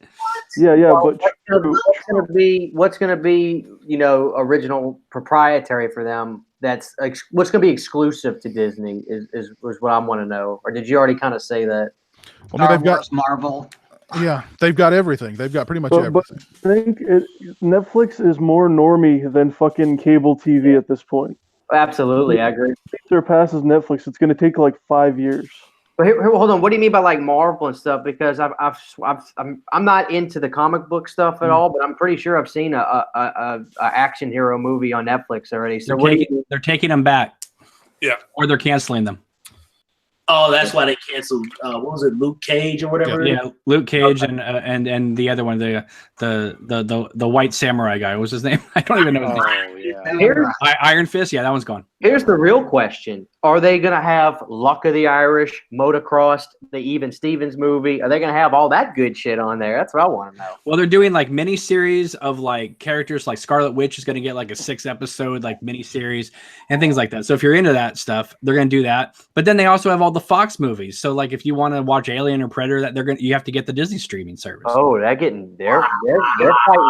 Well, they're fighting with gloves off then. Yeah, and every family that's gonna that has kids under 10 is gonna want all the Disney animated films. Yep. They can dole them in and out of the system. That's instant subscription. It's a model that they can afford to buy content like no one else too. It's not just what's in house. They can license just like everyone else, and they have the money to do it. Yeah, you got a point there. I don't think it's going to destroy Netflix, but that's why you see on Netflix everything is original programming now, because every studio is setting up their own streaming service to rip their content off Netflix. Well, I'll tell you right now, for the next 5 years, it's going to be Netflix is going to be king, then Disney, and then Amazon Prime. I think that's reasonable. I'd put money on that right now. But don't count out Hulu too, because I mean, it's weird, but they're already testing the grounds by bringing back Veronica Mars, and if that's a success, they'll bring back other shows. I mean, we're in a time where all our favorite shows are going to come back in some way. I'd say Hulu, and then what's the other one? HBO will stay at 5th. That's how I have my ranking. Well, once Game of Thrones is over, it'll be interesting to see what HBO does next. Well, I know they're doing The Watchmen. That's going to be big. Maybe. Oh, that'll be interesting. Yeah, Damon Lindelof is making it, so fingers crossed. But I mean, it'll be interesting to see what because after Sopranos and Sex and the City, they struggled for a couple of years, and then they came back with Game of Thrones and all that stuff. So it'll be interesting to see what they do after, because they're losing a bit. But Naomi Watts, right, is doing the Game of Thrones prequel. Yep. So that's going to be yeah. She's doing the what was it called, the Dark Winter or something like that. The long winter is what it's called. Yeah. I'm sorry. I said, how is True Detective done for HBO? Has True Detective, I mean, first season through the roof, second season bomb. This third season's going to be the determination. Okay. I'm pumped, man. I like True Detective. I think it's cool. Yeah, True Detective is awesome. I loved the first season. I watched like the first episode of the second season, and I didn't watch anymore. I thought it was okay, but I just didn't watch anymore. If there's anybody out there who's on the fence about season 2, watch it, because I really like it. I remember Colin Farrell going to the kid's house who's bullying his kid, and telling the dad that he was going to do things to him in a sexual way if he ever did that again to his kid. I was like, it's good parenting, you know. I'm sure that ended the bullying. That ended the bullying. I'll straighten it right up. I mean, in his defense, this kid was a nerd. Come on. But yes, pretty soon Disney will own everything. So my question to you guys is, where do you think Walmart streaming service is going to end up? And then do you think Target will get in the game? Walmart streaming service?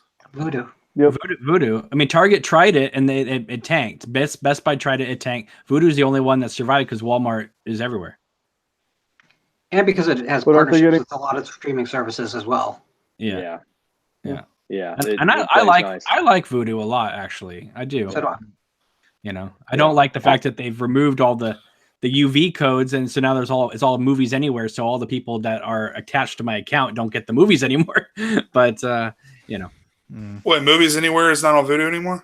No, it is, but it doesn't when you have like 5 people attached to your account, because you can have friends join in. So like if you upload, I don't know, Walking Dead season 3, then my mom gets Walking Dead season 3 because it's on her account too. And then if she uploads Walking Dead season 4, then I get it. So it's like all 5 of you guys can, you know, but the Movies Anywhere doesn't allow you to share. Okay. So it just stays on your account. I get Voodoo's that. sort of a different thing. Voodoo's kind of a different thing than a regular streaming service. It's really meant to make your collection portable and allow you to rent and buy. It's a la carte, so that's just a different beast. Mm-hmm. It is really stable though. That's that's the one thing. Like Amazon, depending where you are and your connection can be not as stable.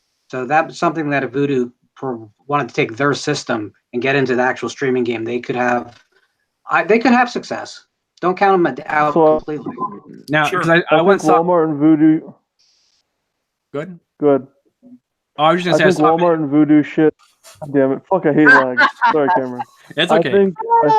I think Walmart shit on Amazon because you can watch DVD quality still, and sometimes it's not an option on Amazon, and then they have Ultra HD.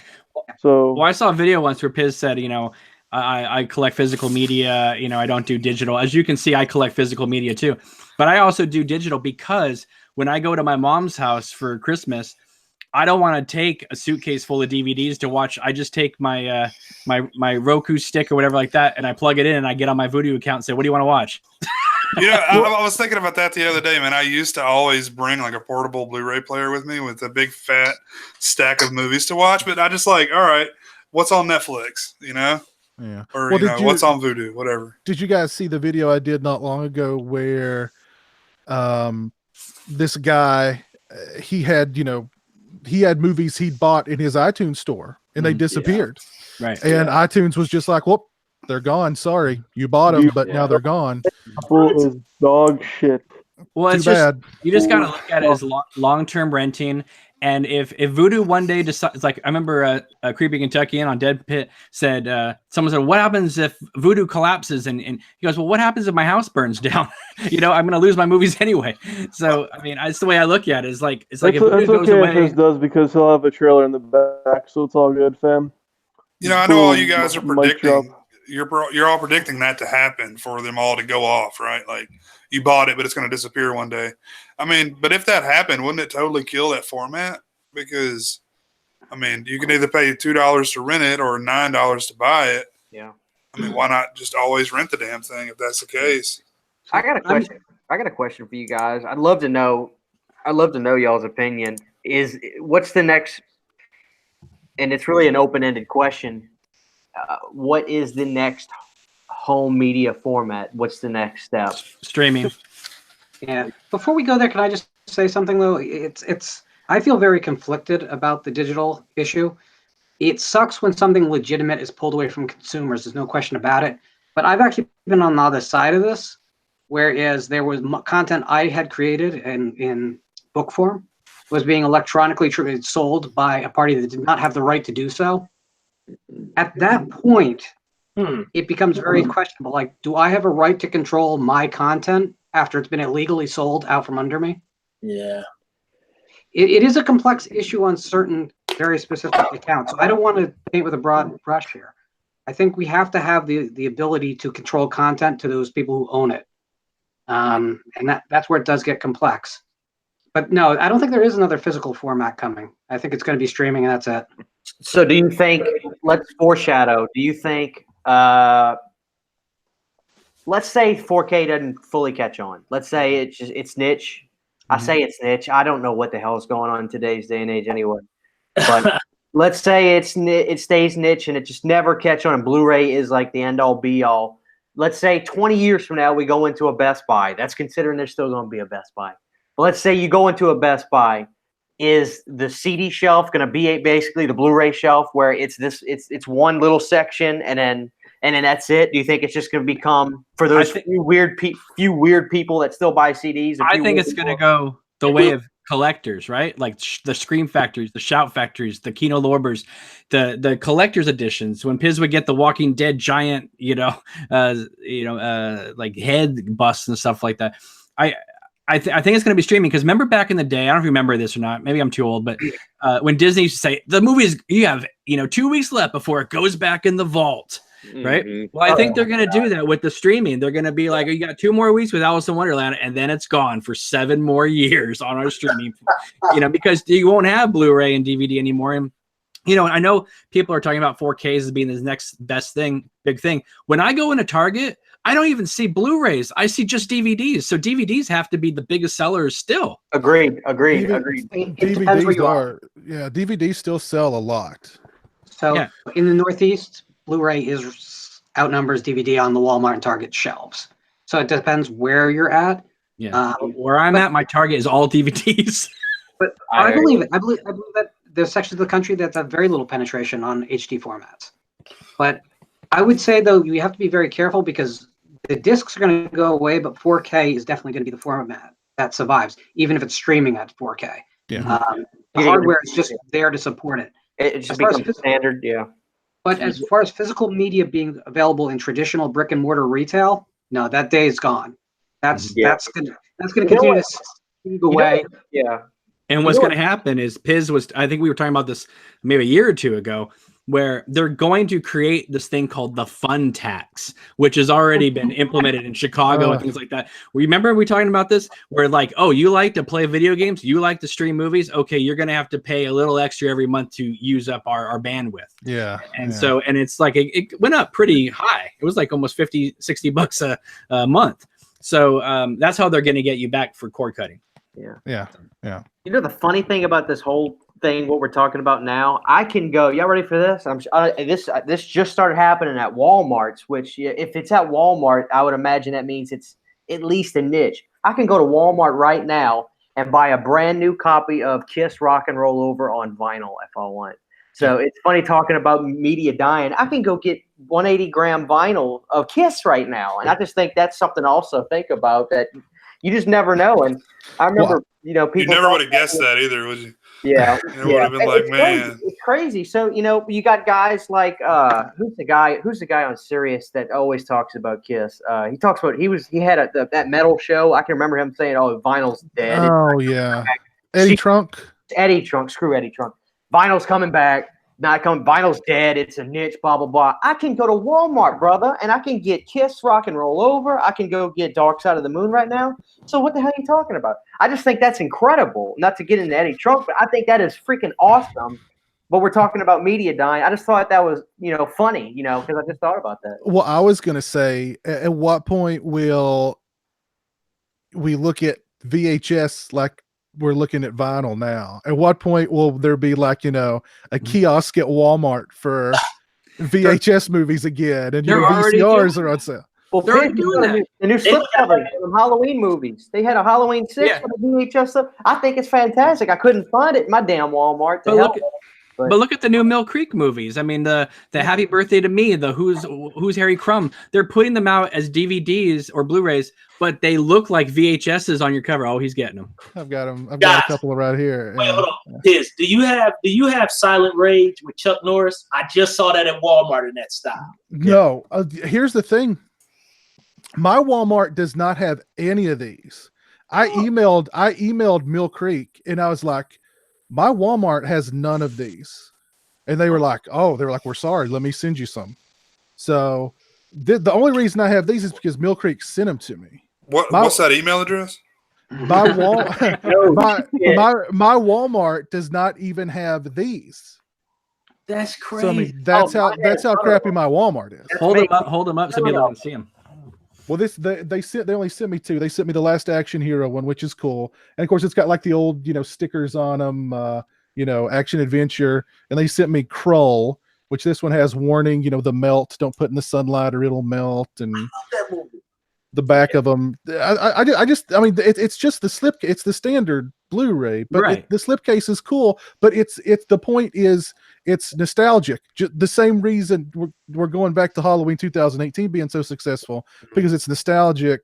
We're getting back into this nostalgia for VHS. At what point next to the vinyl are there going to be for real VHSs of these releases and VCRs, for sale? You never know, man. Ain't no telling what's going to happen. Now, I have a question for you guys. Does anybody still own all their VHS players? Because every movie I've ever recorded since I was 9 years old on VHS tape, I still own. Mm-hmm. That's cool. I have a lot of them, and I play them. I play through them a few times, and they're still like great quality. Because that's what I'm saying. I got Avenging Force with Michael Dudikoff from like 1990 that I taped when I was like 10, and I still watch that. You can buy VCRs. There are they stopped production on VCRs, but VCRs are still out there. You can buy them, but they're more expensive to buy than a freaking Blu-ray player. Yeah, they are. And you're ready to replace the belts. I'd say like garage sales, yard sales. Yes, and now sometimes you can find the the VCR DVD combo thing like at Walmart, but they want $200 for the thing. Oh. You know what I mean? But you can just go to, I mean, if you watch Cinema Sickness, he finds, they're at Goodwill, like for like $1. So, Right. Yeah. I like It brings me to with like Walmart's, like they're fucking epic in like Pennsylvania and obviously Arkansas. But you come up here to like Maine and you're like in fucking Wyoming, it's barely a super Walmart. They have like bananas and like bagel bites and like the smallest electronics section you've ever seen in your life. They're like, yeah, we have DVDs and CDs. Have a good day. I think vinyl is a very specific thing, though. It was the predominant music format for the better part of 65 years. There's a lot of different people that got drawn into buying it. People who had collected for most of their lives, new people who were into it, hipsters. I'm not sure that VHS or even DVD will be able to replicate that, simply because it hasn't been the standing format for quite so long. I do think that some form of collector Blu-ray or UDH or something will be on the market and available to be ordered through companies, especially companies, but I just don't see retail supporting it. Best Buy has pulled basically their CDs and DVDs off their shelves. Most of their stores are not even stocking them anymore because the profit margin is not worth the square footage on the sales floor. Right. So it will become, for lack of a better word, a mail order product. Right. But I do think as long as these niche labels continue to do well, we're going to see more and more and more from them. And they'll have better reach into catalog titles that previously they wouldn't been able to. If you think about it, a title like Halloween 2 or Phantasm 2 was unavailable to these niche items because they were owned by major distributors. But in recent years, they've both been accessible because the major retailers are not involved anymore. Right. So that's the positive side of it. I don't have any bookstores around me, and I miss just going into a bookstore and like just cruising the shelves and reading the back of covers. And I used to do that with video stores too. And you can purchase stuff anytime, but I don't know, there was something cool about finding things I wasn't looking for. And now everything you buy is what you want to buy, as going opposed off of to what like, Cameron's saying right now, like when Best Buy goes, it's going to be like when Circuit City died. I'm just going to be like, fuck, not another one. Yeah. Well, I was in a used bookstore today, and I spent far more time flipping through the vinyl than I did looking at Blu-rays or looking at, are there any cool figures or anything. I was flipping through the vinyl. And I've turned into a vinyl hipster. Let me ask you guys a question. I've never gotten a straight answer on this. Like, vinyl disappeared, years ago, and then CDs come out. They're like, oh man, the quality's awesome. Like, I hear people saying that the quality is better on vinyl. Is that? I know nothing about it. It's a subjective look at what you consider quality. I mean, you're going to get the analog recording of you're going to get it the way that the engineer intended you to hear it originally on the vinyl. It's not compressed. It's like you're hearing just the wide raw sound of there's no digital processing. Yeah. Okay. So it's very much like CGI effects. Like Jurassic Park looks awesome, but the eye can still tell that the dinosaur is digital. Mm-hmm. So the sound of vinyl is very rich and feels no different than the sound coming out of a speaker if you were talking into a microphone. So it feels like much more like a live performance. Whereas digital, you can simply tell, and it's a little bit intangible. I can't tell you like there's too much treble or the bass is synthetic sounding. It's nothing that specific, but the ear can tell the difference. The same way as when you see a digital effect, it's not the same as when you see a practical effect in film. You can just feel the music feels more tangible. And is that like what remastered? When they put something out that's been remastered, is that kind of like that word means very little and gets used? It's kind of like organic food, in that you got to be careful because it means a lot of different things in different places. Remastered can mean they just went back to the original tapes and recorded them again for a digital format, but they might not have even done a better job or used a higher encoding rate. but it's been remastered. Yeah. Mhm. I can't stand remasters. Just real quick, I have nowhere else to vent this. I don't care. I don't care if you want to remaster Euthanasia iTunes, but if I want to listen to the original mix, you keep that son of a bitch on iTunes. Don't shove the remaster down my throat and let that be the be all end all. Give me the original masters too. Give me the original mix too, because the original mix to me is so much better than the remaster of Euthanasia. But I have nowhere else I could say that, so I just got to say it. So cut this remaster shit out. You can remaster anything, but do not just erase the original mixes. Keep those available. I can't stand that crap. I can't stand it. I'm gonna say this to you, buddy. Apple is fucking dog shit. Yeah, The I fact got that they even now, phone that's $1,500. Yeah, Spotify. Get Spotify for love of God. If Spotify, get Pandora. Yeah. Apple sucks so I'm bad. done. I'm done. I'm never buying an album ever again. I do my Spotify. I listen to my wife. That's why, Whitesnake. I've got 7 different versions of that 87 album. I can listen to the original. I listen to the remaster, deluxe edition, the super duper deluxe edition. I can they've got it's great, but don't just give me a remaster and just don't George Lucas me. Don't give me something. And you know what I'm saying? Look, Apple, I want to talk to you. Let's get closer. Apple, if you ever try to mess with Limp Bizkit's $3 bill, y'all, you've got me on your hands.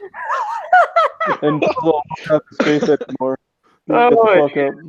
But yeah, I hope somebody will like that. I just can't stand that crap, man. And that's just maybe because I'm a musician and I just appreciate hearing things the way it was originally done. But I can't stand when they just do a remaster and erase history. It's not because I hate Apple and I like PC and Android. It's because they're the first $1 trillion company and they don't give a fuck. Like Google is worth a lot and so is Walmart and so is Amazon.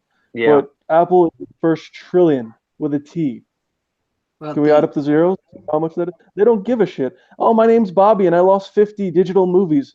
Well, I don't give a shit. Here's 5 rentals. Have fun. Yeah. Play the dick. Yeah. You do have to be careful with music too. You got to, because iTunes has to remaster everything that they put out because the albums as they were originally recorded were recorded to be played on large speakered stereo systems as opposed to computer components. There's simply different responses to the hardware. So in one sense they don't have a choice, but the truth is they're doing it very sloppy and very fast, and they're not being very careful with the music. My favorite band is the Jet Blackberries, and their catalog is slowly being digitally released. Yeah. And it's regrettable. Let's put it that way. It's being done very sloppy. The albums sound completely different, but I guess it's good that at least they're available again. I don't know. Well, technology changed because of necessity, and now it's gotten to the point where we don't really need the necessity side of it. We have everything at our fingertips, and now it's just a matter of preference.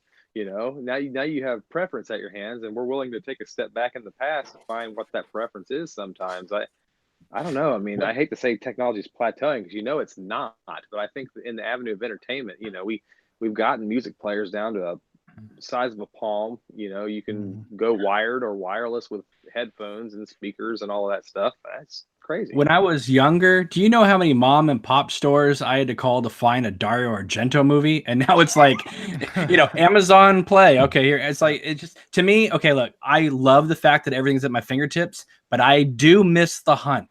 I do. I remember the hunt, but the thing about the hunt was, well, like I remember, speaking of the hunt, the burning, like the first time I'd heard about the burning, I was like, oh my God, I've got to see this. I've got to see this. And in my Ma and Pa video store that I've talked about a million times on here, that was like the 180 slasher movie he did not have. I don't know what the deal was. He did not have that one. He had all the rest of them, just not that one. Eventually Amazon, it had some kind of weird Amazon release where on VHS where it was in like a yellow slipcase and it didn't have any artwork on it. It said like MGM something, Amazon something. I don't know. It was a weird release, but finally getting that and watching that, the spoils were so sweet. So sweet. So I definitely remember The Hunt. I remember The Hunt with Lucio Fulci zombie and watching that. I remember what I was eating the first time I watched that. I was eating chili dogs. Wow, good choice. That did not. That was a bad choice to watch that movie with chili dogs.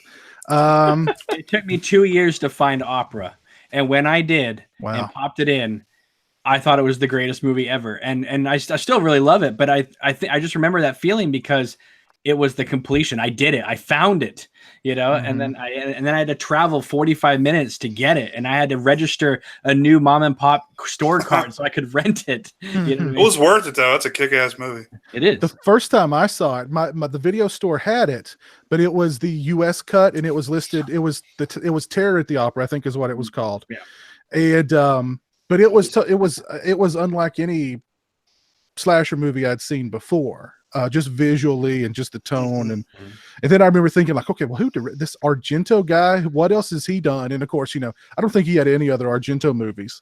But trying to track down those Argento movies and getting like the Anchor Bay VHS for Deep Red and Suspiria. I had to find friends that had the Japanese laser discs to get Phenomena because they only had Creepers over here. Oh, he had Creepers. He had Creepers. But if you notice right over here, I got the Opera poster to commemorate my find. Is that a one sheet? Is that an original one sheet? It's not backwards. It's just printed one side. Yeah. Awesome. Yeah. But something too. I think part of the fun part of the times that we grew up in, when there was video stores and all that stuff, was the surprise of not knowing what you were getting into. You would just look at that. I remember cruising the horror aisles and watching USAF all night, and I just didn't know what the hell I was watching. I just see the picture, and I'd be like, that picture looks cool, and you rent it, and then you just don't know what you're getting into. I remember renting The Hills Have Eyes when I was, I don't know, I think like 10, the Wes Craven one, and when it got to Baby Fat, You Fat, I was like, what am I watching here? It's crazy. But those video cassette covers are ingrained in my head. Like some of those are more iconic than the movies. Yeah. I mean, I remember that Creep Show 2 cover, with him sitting on the aisle and pointing to the screen with the 2 and all that. I mean, there's just certain ones. I mean, the Maximum Overdrive, we talked about the restaurant. I mean, like they have a great new cover. Okay. But I love that cover, the VHS cover with Milo Estevez with the wrench, and it said AC/DC right on the front. Right. My favorite was Child's Play 2. Sorry, Jack. Chucky's back. He's got the. All right, we got to go through everybody. What's everybody's favorite VHS cover? Leprechaun. That's what I remember seeing every day at Blockbuster as a kid. I loved it. I probably Happy Birthday to Me with the thing. That was the one I remember the most is this one I have on my wall over here, the April Fool's Day. Yes, that's a good one. With the hair, with the noose. I love it. Yep, that's a good one. Mine was always like Ghoulies and stuff like that, because it's like, why are they in the toilet? I've got so many questions. The ones that stick out to me, like the Evil Dead and Evil Dead 2. Those really stuck out to me. Skeleton. The skull with the eyes, and of course the woman being dragged into the floor. Those definitely stuck out to me. Actually, I reviewed the Blu-ray release of this movie the other day. The Unnameable. That was one that the artwork, which actually the sleeve is the artwork for the VHS. That used to jump off the shelf at me too back in the day. Not the best movie though. No, it definitely doesn't live up to my memories of it as a kid. But yeah. It was nice walking into Blockbuster and Hollywood Video, Media Play, Mom and Pop, yada yada yada. All the Hellraiser movies. I'm like 7, 8 years old. I'm like, wow, look at this stuff, guys. With all the guys, it's like, this is an introduction to learning. Wow. He's gonna tear my soul apart. I just remember Pinhead, and then right on the front cover it says, makes a Nightmare on Elm Street look like Rebecca on Sunnybrook Farm. And I was like, I got to rent this now. Puppet Master was another big one for me. I used to remember seeing that, and that scared the piss out of me as a little kid. God almighty. It's horrified me. The covers were scarier than the movies.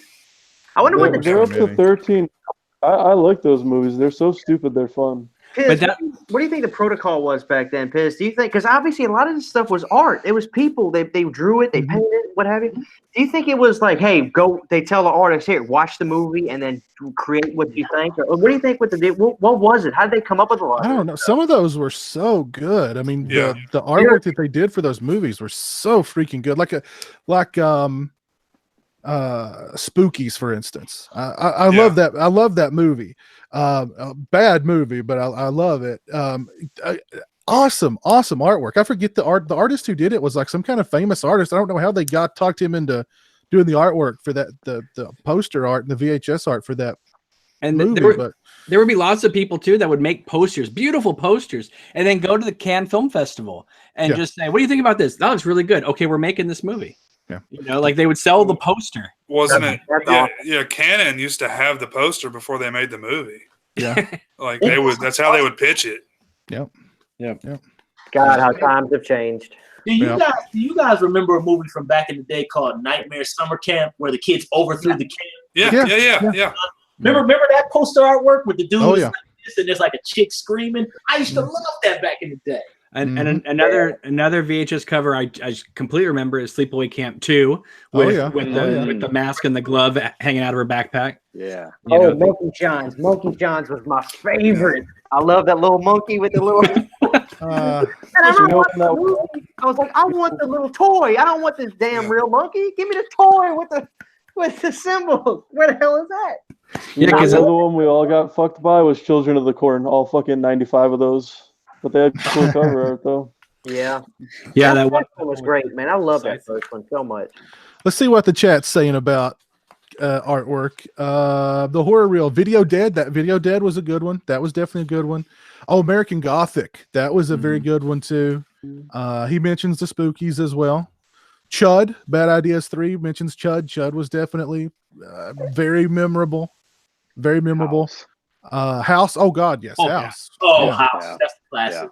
Yeah. House and what is it? Psycho 2, where he's sitting there with the key. Yeah, like it's that nice. Yeah. One of my favorites was Tremors. Yeah. Oh, Tremors. It was there were so many. They're just iconic. The Lost Boys. I mean, that cover just shot off the. Of course. Yeah. Oh, that's a beautiful poster. some of the stuff you guys mentioned, I didn't even see till later on in life because my store didn't have it. You know, none of the stores near me had those movies. So, like Video Dead and Summer Camp Massacre, stuff like that.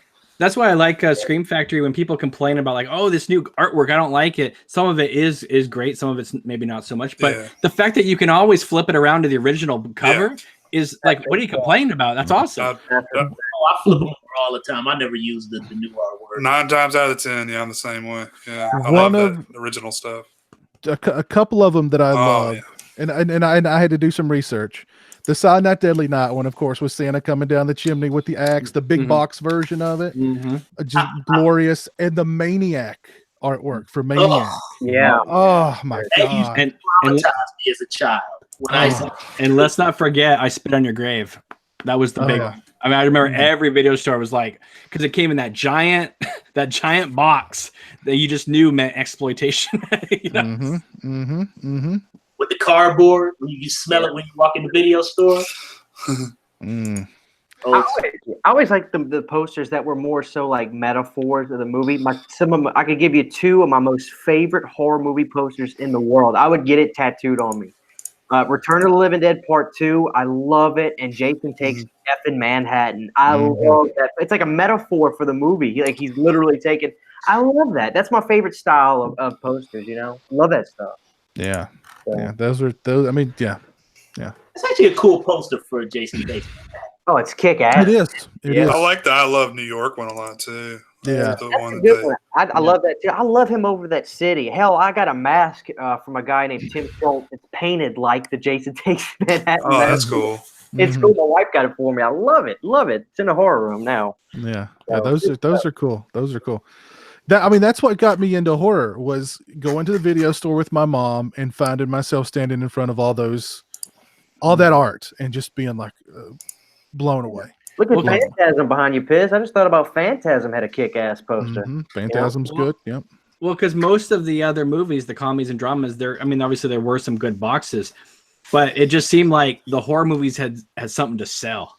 And the other ones were just kind of like, okay, here's your two leading stars. Yeah. It looked like there wasn't as much attention put into those, Well, but it looked like they, contacted, like that guy, what's his name, the one that did all those posters for Indiana Jones and Star Wars. Cruising. Yeah, Struzen. Like it looked like I mean, so many of the horror covers look like that, just beautiful artwork, Mhm. Right. and I mean, so much so that look at so many of our houses. We have these posters up. We don't have posters up for some throwaway movie. I mean, they're usually defining things. I mean, look, Piz got all his own beautiful frames and stuff like that. That's you were talking about. We need to watch support newer filmmakers, newer horror icons. I totally agree, but with the exception of a few, I don't even see like posters I like anymore because they're all just the Photoshop, and so I don't even like want to put their stuff on the wall because I don't think it looks good. It's just literal stuff like that, it's all literal. Which that's a crap movie. is it? It's Oh, hard. It's I haven't watched this. But against my better judgment, I got Slenderman, but it's PG-13, so I'm expecting a crap fest. So that's not good if a horror movie's PG-13. You may as well just shut it down now. Where's John Tapper? What have you got there, Lauren? I couldn't tell what it was. That Amityville? No, it's Hellfest. Oh, Hellfest. Okay. oh, cool. Yeah, I mean, again, they went for the whole cultural aesthetic. It is a great poster. Of course, they didn't promote the movies. That's a different issue. Huh. I can answer a question about where they got some of the art for a lot of the exploitation titles, though.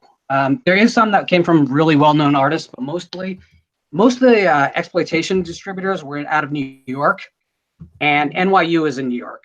So it was really common for them to go down into NYU, find art students who were willing to work really cheap, but produce some incredible art. I know that Hallmark Releasing did that regularly for all their exploitation titles. But you see, that's even part of it. Like the desperation created this great. Yes, it was exploitation films, but I consider it art in its most basic primal form because they were looking for people who needed to make the buck. That's why these movies were made to begin with. That's why the artwork looks like it does. But these were people who were studying real art forms. I think the posters in a lot of cases are really valid forms of art in their own right.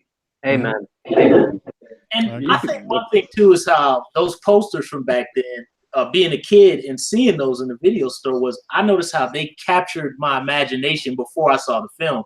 So when I would see the poster, I would create the movie in my head before I saw it. Yeah. Like I just see it and I just be like, oh, this is gonna happen, that's gonna happen, and then you'd be like, okay, this wasn't even in the movie. You know what I mean? Like I remember watching the Fun House, and I thought that little Jack in the Box thing was gonna be in the movie, and I'm like, okay, there's this horny Frankenstein guy. I was like, okay, whatever. It's like the Dream Warriors poster. I mean, there's a guy there with a mace, like on Freddy's glove.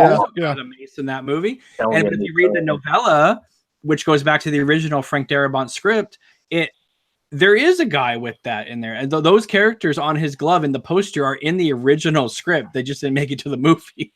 So it's like they made the poster based off the first draft. But it's a great poster. Let's see, My Bloody Valentine. You guys remember the VHS of that one? Yeah. Oh, yeah. Classic. I got Going through my list here. Dead Alive. That was always a favorite of mine. Oh yeah.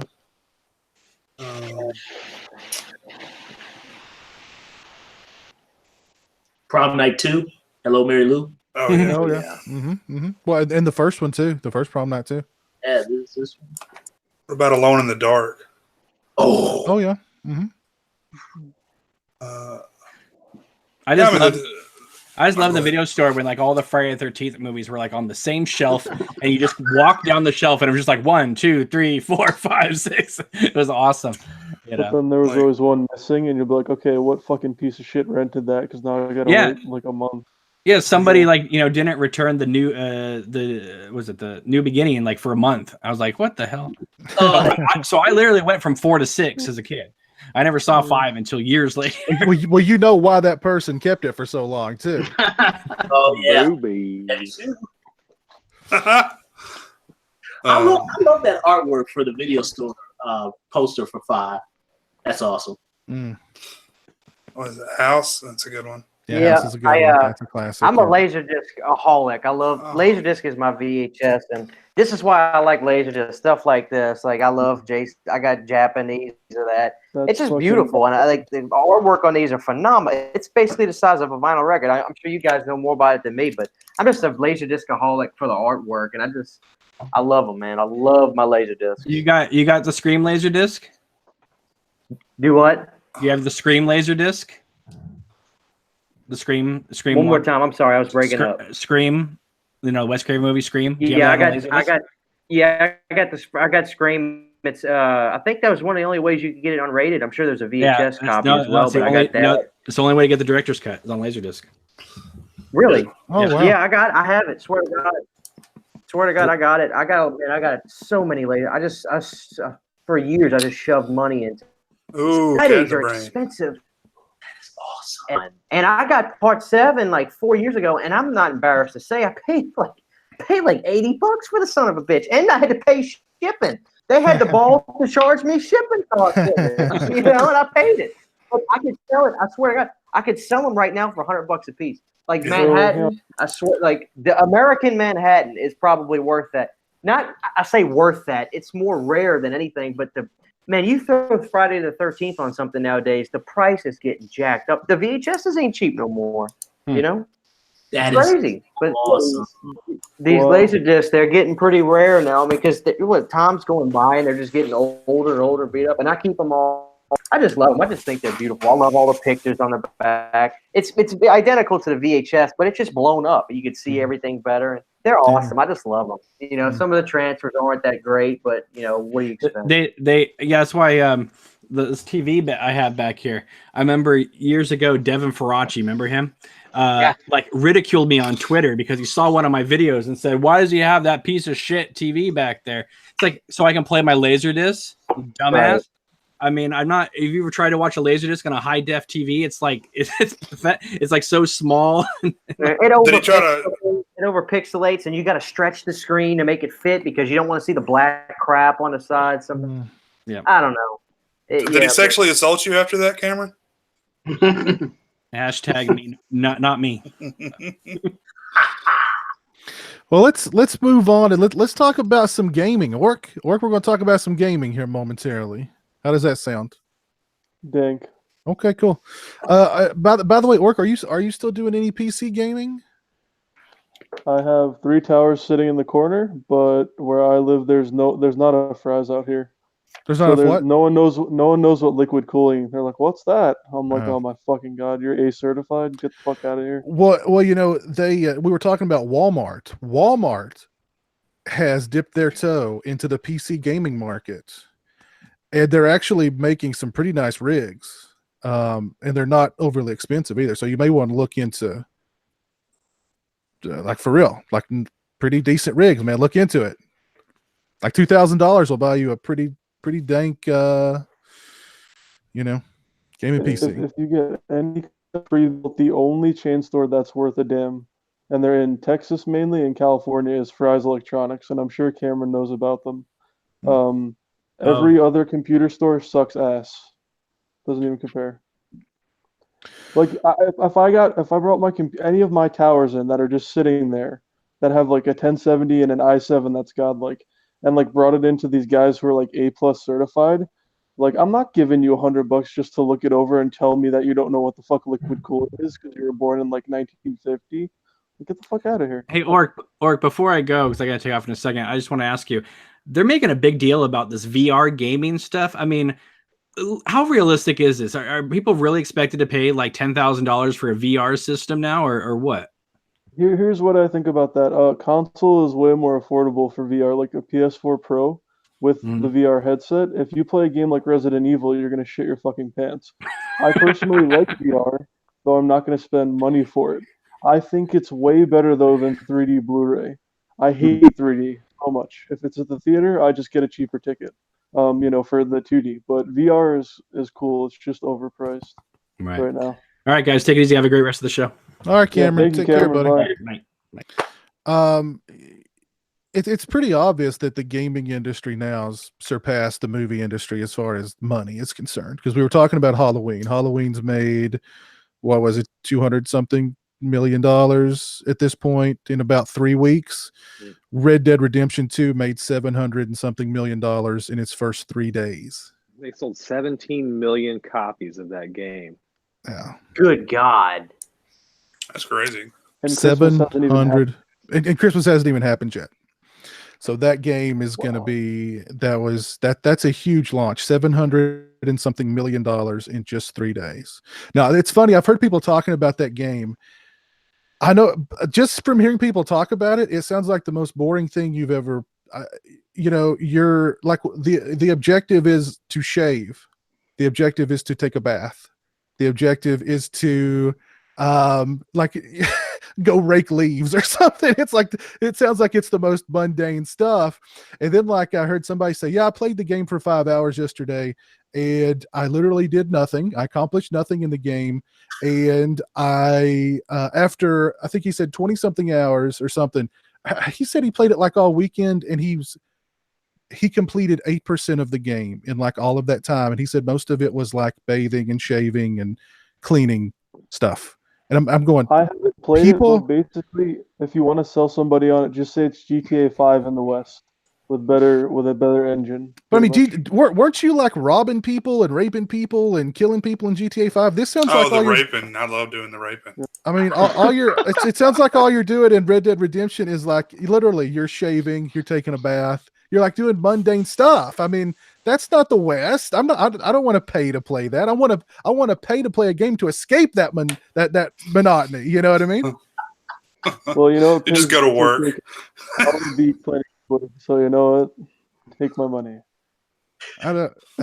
Have you played Red Dead Redemption 2, Orc? No, I'm gonna probably wait till Black Friday and get Red Dead 2 and Spider-Man. I don't know on what platform though. Okay. Yeah. I don't know. Just from what it sounds like, I mean, I don't know. I was like, kids are wanting to play a Western game where they're shaving and like taking a bath. That's the objectives. Like, I've been playing the fuck out of the new COD on both consoles, but honestly, my game of the year, and it's complete nostalgia, is Mega Man 11, and it's very cheap too. It's $30, not even on sale. Amazing great game. It is Want to go back to Super Nintendo or Nintendo?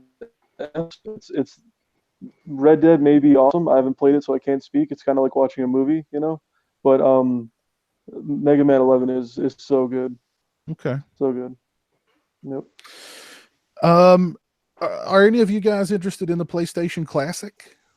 Yes. I don't know if Crash Bandicoot's going to be on it though, and I can't find. I don't know where to look. But if it's not, my wife will kill me if it's not on there. They released there's only going to be 20 games on it, and a lot of people are really let down by what the games are. Let me look up. For me, I was happy that it had Twisted Metal 1, but it doesn't have 2 and 3. And the amount of time I put into 2 and 3, especially 2, many a night's homework were not completed because of that game.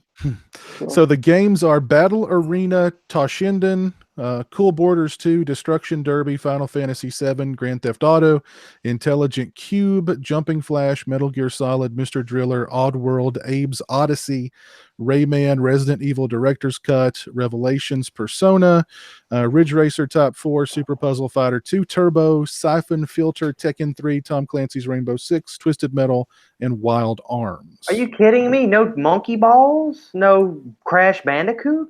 How you not gonna put Crash on there? That's all. Crash and Spyro are not on there because they've released compilations of the games on remaster system, or remastered 4 other systems. Like you got Crash came out on all the consoles, and then Spyro's coming out on Xbox and PS4 this month.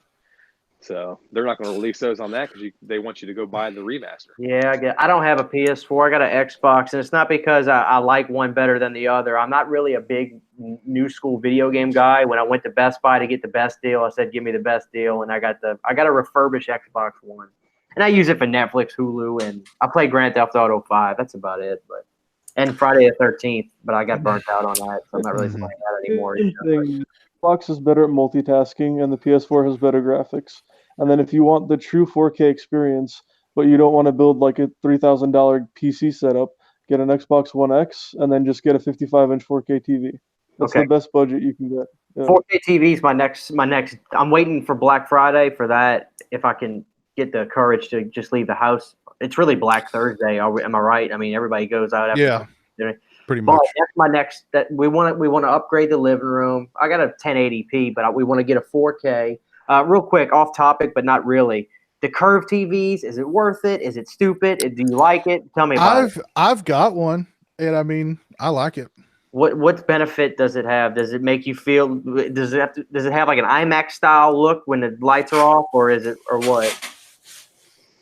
Or is it really just aesthetically pleasing? If you have a choice for a monitor or a TV, get an OLED and make sure it's not curved. 55 inches or bigger. A monitor probably 28, 27. I've not noticed that much of a difference between the two, honestly, because I had a regular flat one that got hit by lightning. But I decided to try the curved one. It's 4K. I mean, it looks great. The 4K looks great on it. What brand you got, Piz? You got it's a Samsung. Samsung. That you like them? Do you stick with them, or you just get the best deal possible whenever you get a new TV? No. Let's see. The last TV I had was also a Samsung, and it lasted me for a long, long time. Okay. Before lightning took it. So I mean, the two best, Samsung is the best, and Sony is really close second. Sony. And then You said Sony? Sony is number 2, yeah. Okay. I've been a Vizio guy, but that's not really by just like allegiance. That's just what I happen to get. I don't know. I think they make good TVs for the price. They're not that bad. But Samsung seems to be what some of my buddies that are into this kind of stuff. That's typically the answer I get with Samsung. Mm-hmm. But Sony seems like they'd be their namestay too. They do everything. Well, it's the best TV out of Korea and Japan. That's what those two are. All right. Know another good brand that's really underrated? I'd put them at third is LG. That's another Korean brand like Samsung. Okay. Yeah. Okay. Like my TV, I bought a dedicated 4K player because I was watching 4K Blu-rays through my Xbox One S.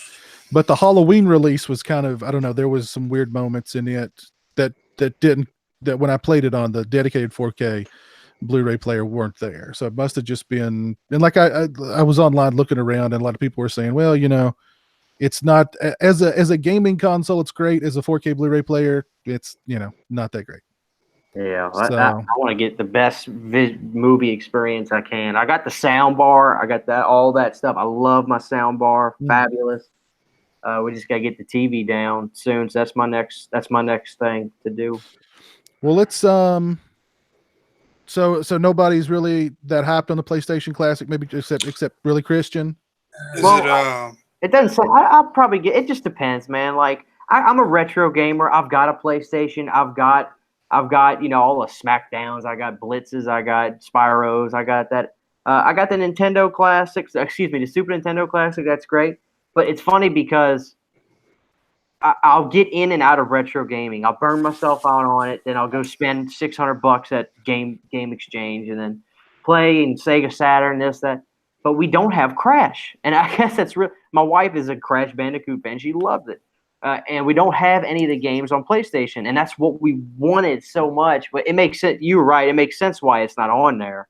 Because PlayStation says, no, you need to get it from this, route. But I just wanted Crash, man. I don't know. I'm not the biggest PlayStation Classic is really, really cool. But for its price tag at $80, when I roll into Black Friday and there's $2 DVDs of stuff I haven't seen before, that kind of solves that problem real quick for me right there. So, do they have Star Fox on there? Is Star Fox on there? No. 1 and 2. Were they both on there? On the SNES Classic, yep. Okay. Okay. Yeah, and like you said about that too. It was like apparently that was a game that never saw the light of day back in Star Fox 2. Yeah. Yeah. Never played Star Fox 2. I have this. It's funny. I swear to God, I've got the Nintendo Power magazine. I swear, where I could open a page up where they show you, hey, we're about to release Star Fox 2. They got screenshots of the game and everything. Oh yeah. It never came out. Oh, It's pretty cool. Pretty cool. that's crazy. And that's not the only instance of that happening. There was a Godzilla game, like a fighting game that was supposed to come out, but I think it got released in Japan. Cool stuff like that, you know. Well, we've mentioned Black Friday a couple of times. Are you guys gonna? Well, and, you know, Christian said it. It's more like Gray Thursday because Black Friday is now. Black Friday now starts at like 5 o'clock on Thursday afternoon. So I mean, but are you guys keeping your eyes peeled for any big Black Friday deals? Or are you going to brave the stores and actually go to the stores and fight for the deals? Absolutely not. I don't want to lose my life over. Yeah, I don't have a death wish. It depends where you are. Like where I'm at in Maine, like they open at 12:01 and they let like 15 people in at a time. It's not like 500 people like trampling over babies and shit. So I mean, it's disgusting. Yeah, I won't even give a fuck. If there's one like laptop for like $200 left, and I was gonna buy it for like my business, like the business I kind of help out with, I'll just let some guy take it. Mainers don't give a fuck. They're nice. They're like, oh hey, you want that? Like, all right, cool. So Louisiana is a horrible state. We kill each other. We will kill each other over that new Straight Talk phone that just came out. But it's disgusting. I know my Walmart was in some of those viral videos of those people at Walmart, and it's crazy. These people get together and they beat the hell out of each other in these stores. That's what I like to do. I like to watch those videos and watch the death count. How ironic is it that on Thanksgiving Day we're out beating the hell? I'm beating the hell out of you because I want this phone more than you do. I'm thankful for your blood on the pavement. You know, and there's still people at Walmart. I mean, imagine having to be a cop in one of these Walmarts. I mean, I wouldn't wish that worse than me. Didn't they kill that guy in New York? Yeah, they killed him. He got trampled to death. Honestly, that's the best part for me. It's not, you know, I don't go all the time and I've missed a few years, but it's seeing people like Cinema Sickness and Kakalaki Movies and all those guys. You know, they're like, well, we're at Best Buy, 5 people died off to Target, and then they go to Walmart and like they just keep going. And they drop like $5,000 on like fucking movies and TVs and like Ben-Hur limited edition and like they found a guitar before. His ain't got nothing to worry about. 6'11" just walks up and people. Well, but see, around here it's rough too, man. Because I mean, they will. And let me tell you, when you get so blown away on meth, 6'5" doesn't look like nothing. when you want 35 cents off a towel, you know what I mean. And you're ripped on meth. Doesn't matter. Then out comes that shank. Come on, Piz. You guys want to experience a meme? Go back 5 or 6 years and watch Piz's first true Black Friday experience. That's worth giving to his Patreon alone. He's like the unwashed masses. That wasn't. He was talking about kids crawling in between his legs. He's like, what the fuck? That was for real. No, let me tell you what they do. Let me tell you what they do around here.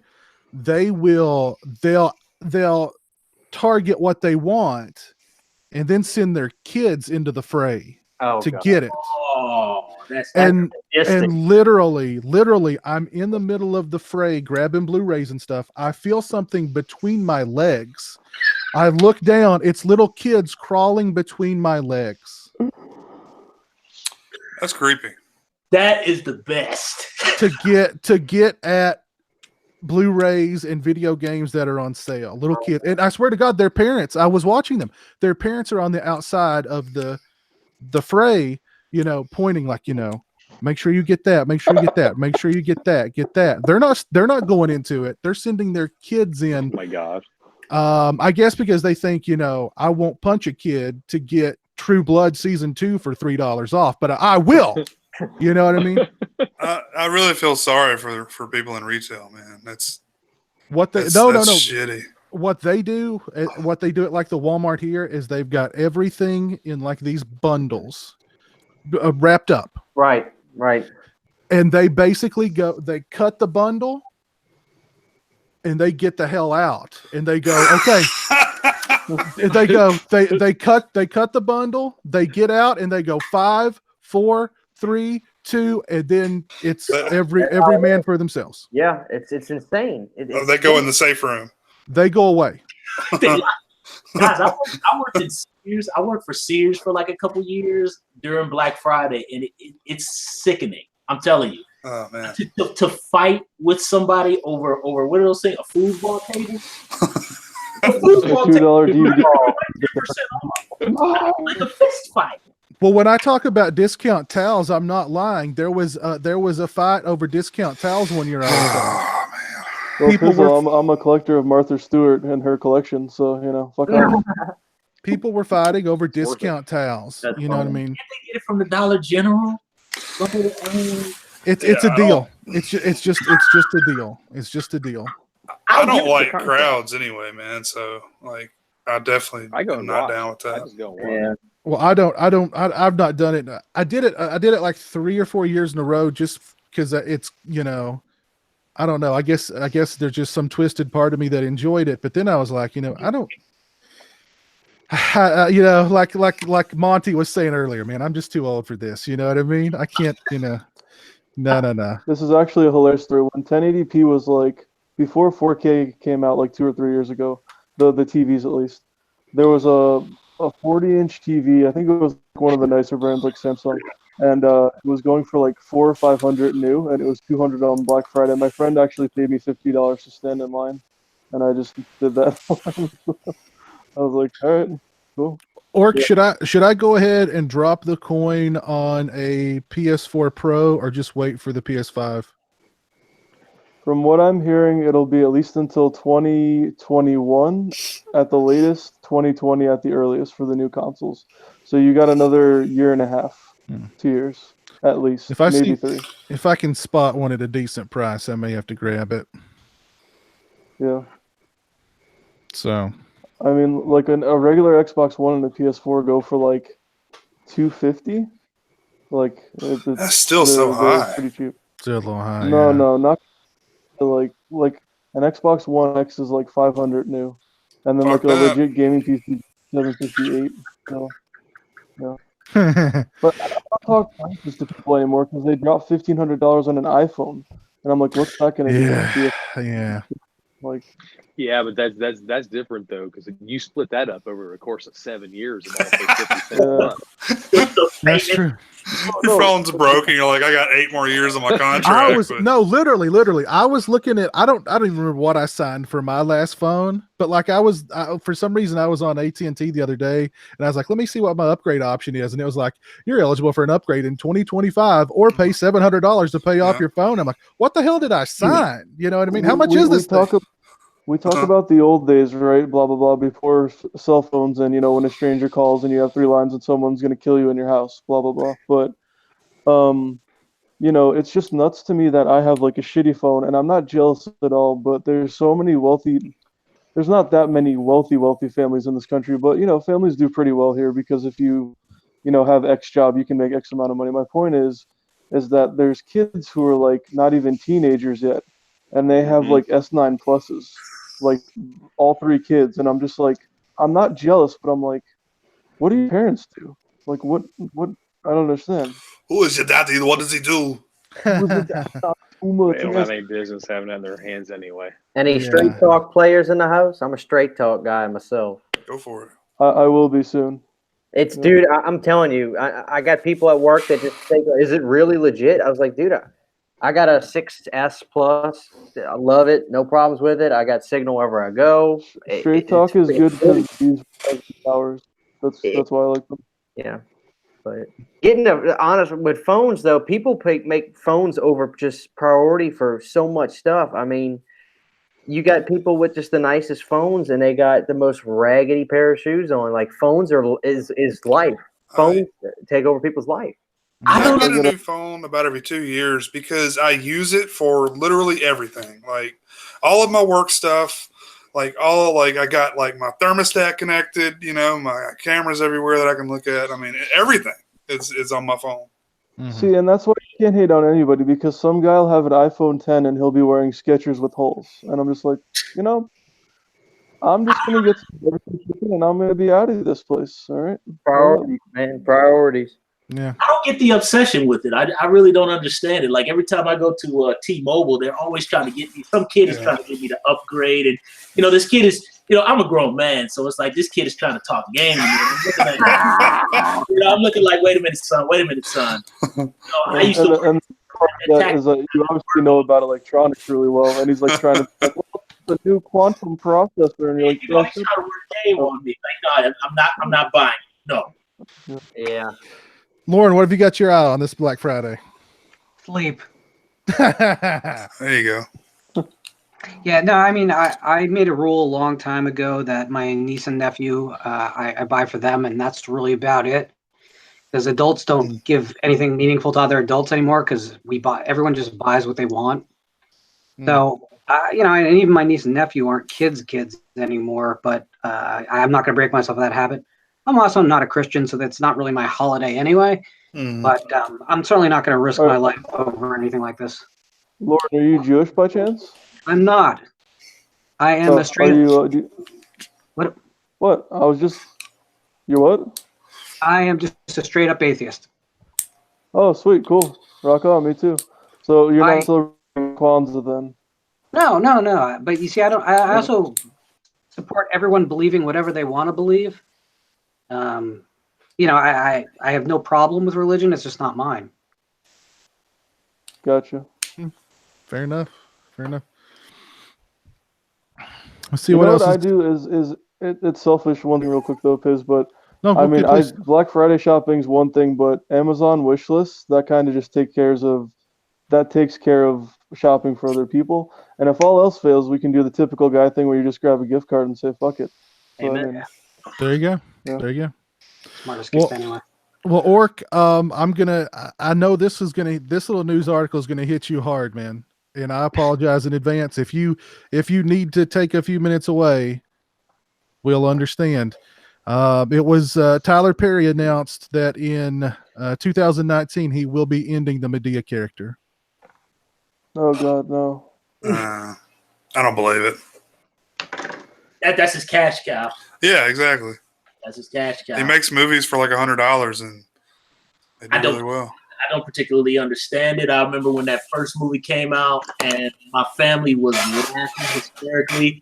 And I was the sourpuss in the corner saying, this is everything they did on In Living Color in the 90s. I'm sorry. Okay, this is I know the religion thing was one thing, but Monty being African American, I can only imagine what that felt like seeing all those Tyler Perry. What, the Tyler Perry movies? I mean, for me, I don't. Interesting thing you bring that up, because I worked at a movie theater in Dayton when I was in college, and it was really crazy how a lot of the audiences were Caucasian. A lot of the audiences were white that were filling up those theaters. But really, I would watch the shows and people think it's hilarious. It's so generic. But I'm not a hater. I just don't get it. Yeah. I just think the Waynes and Eddie and all of them did it better. Did you see a lot of Hispanics go too, or no? What's that? Did you see a lot of Hispanics go too, or no? Well, no, not in that particular. No, in that area of Dayton, which is kind of like by Wright Pat Air Force Base. That's kind of really just black and white in that area. Yeah. But so you're from Ohio? Yeah, I'm from Ohio. They really think it's hilarious, and I don't get it. But I don't knock his hustle. I live in Middletown. We do heroin and break stuff. It's kind of our thing. that's when you drive into town, it says "Welcome to Middleton," and there's a syringe and like a broken storefront window. Yes. What? So, yes, that's on the side. We do heroin and we break stuff. To get more heroin. To get more heroin. That's why. Hey, you got to get that heroin somehow. Has anybody seen the trailer for Cheney, the Dick Cheney movie with Christian Bale as Dick Cheney? No. Looks amazing. I saw. Oh, I hope he throws epic fits in that movie. Watch the trailer just to see Christian Bale as Dick Cheney. Is it Oliver Stone? I hope it's Oliver Stone. No, I don't think so. But seeing him as Dick Cheney is pretty weird. I dig those movies. Like Ross Nixon was really, really good. The W movie was really good. I like those. Does he do Dick Cheney like Wow, this? did he? Is that all like a? Is that like a fat suit? Or No, is he- that's all Bale. Bale. I mean, this dude's dedicated to role. He will starve himself to death for the Machinist. He'll eat himself half to death for Cheney. I mean, it's crazy. He's got like a really cool. He's just like, and Sam Rockwell plays GWB, man. So I mean, oh my god, yes, That sounds really cool, actually. yeah. I I'm want to. Can somebody tell me? I'm not the most political person in the world, but can somebody? And I don't mean this sarcastically. What did Cheney do to war in a movie? It was like Cheney- honestly, what's it about? Cheney basically was the president through the entire George W. Bush administration. George W. Have you Bush was heard of more a or less. Wait, Written by chance. he shot that dude one time too. I was gonna say, is that what it's about? Did he shot a guy and then just didn't say anything? Yeah, dude. No, basically, and like the trailer sets it up like because George W. Bush is like at Cheney's house, like drinking a beer and like let's be my vice president. And Cheney's and Cheney and Cheney's like sizing him up, going, I can play this rube like nothing, and I'll be the president. And I mean that's literally what I mean. Cheney was running the country those years, not like a GW. biopic. It's a So biopic there- movie. Kinda. Fun fact: Dick Cheney's daughter was a lesbian, and she lived near me in Colorado. It's pretty. That's dang. true. That's true. She was. Hey, didn't he have a gay kid? Yeah, Cheney. his daughter. That's what Ork just said. His daughter. I'm sorry. I'm sorry. I didn't hear work. I'm sorry. Yeah. I think that's one Yeah, of the she bought a Rocky Mountains, and she was a lesbian. Yeah. Pretty cool. What were you gonna say, Monty? Oh no, I said that's one of the coolest things about Christian Bale is how he just immerses himself in these roles, man. Dude is sick, man. Like, Respect. It doesn't even look like him, man. It is he's like crazy. all in, but it's like how his whole mannerism changed. I saw him do an interview while he's got the weight on, and he's like all like depressed. Like they're like, "How was the movie?" He's like, "Oh, it was kind of fun." And I'm just like, he looks damn near suicidal, like with all that weight on him. But Maybe he'll be like Jared Leto when he made that movie about the guy that shot John Lennon. He got really fat, and it took him like years to lose the weight. He's like, I'll never do that again. Jared Leto is pretty wacky. Didn't he send somebody a rat on Suicide Squad? He did. Yeah, he sure I just did. hope Johnny Depp gets in that Nightmare remake before he becomes Skin and Bones and he fucking dies. That's my Christmas wish. Johnny Depp could play a good Freddy Krueger now. Have you seen him lately? He looks like he weighs about $110. Dude, that guy is balling from those Pirates movies. I can't believe he drops $1,000 a day on wine. That's dedication. I bet he's living day to day, man. That's why he's still making Pirates movies. What's his problem? I mean, I know he does this stuff with the Hollywood vampires. I know he plays with Joe Perry, but maybe he's trying to look like Joe Perry. I think age is just catching up with him. I mean, because he's got to be in his. He's in his 50s, huh? I think age is catching up with him. I mean, he's lived a rock and roll, his fast lifestyle. His skin's hanging off his face a little bit, but I mean, I don't know. He just looks like he's like not eating, I guess. Like he looks like he's like, I don't know, but he looks like Joe. Like honestly, he looks like Joe Perry. They're both deathly skinny.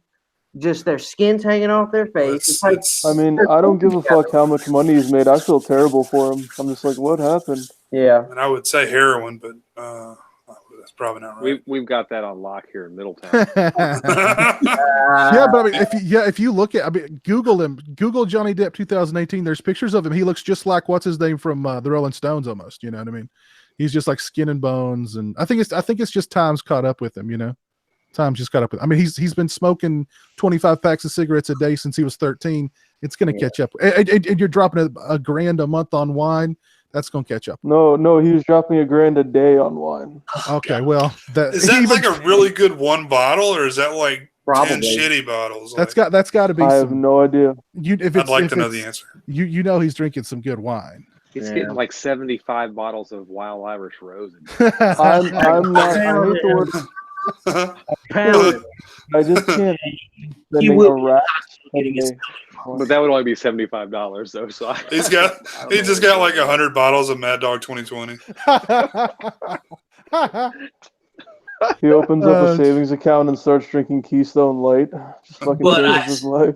But he I needs some ham, some hams, whatever it's called. Yeah. I mean, Oh yeah. Some hams.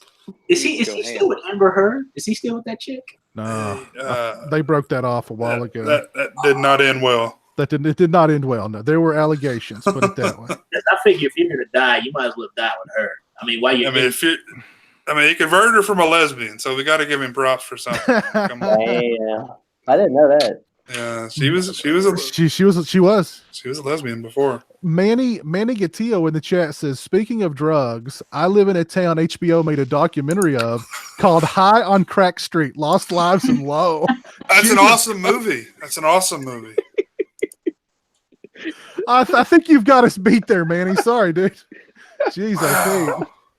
That was, you remember that movie, The Boxer, or whatever the hell it was called, Christian Bale Yeah. and Mark Wahlberg? Yeah. The brother, Christian Bale's character, that's what that movie's based on, that dude. That movie he's talking about. Okay. Dude, I know the South isn't any joke either, but I swear to God, from like Ohio and West Virginia up to Maine, all those states, it's just like heroin. It is. Like getting treated at a hospital. They have to literally check on me while I'm sitting in bed pissing in a urinal because they think someone's going to shoot up next. Heroin addict is one of the most terrifying person I've ever seen. They're so my gosh. It is like a zombie outbreak. They're seriously zombie-like. It is scary. The thing here is meth and opioids, and I think actually it was opioids, then it was meth. Now I think it's back to opioids being number one. I think opioids is a problem everywhere, though. Yeah. Well, opioids is such a problem here. I mean, like doctors won't even. You could be, you could walk in with like your arm cut off, and they'd be like, "Take a Tylenol." You know what I mean? That's why I hope people get out to vote because, like, even if you could give a fuck less about politics, like in Maine, it's already legal here, and you could make more than California. You could grow that much. But the whole last page, there was 4 things that said, can it be used for this? Can it be used for this? And that's why, when people are like, "Fuck voting, man, I fucking hate everybody." I'm like, dude. There's like shit you can vote on besides, because opioids are the worst thing in this country in terms of addiction. By far. Kill you. Yeah. There's no doubt about that.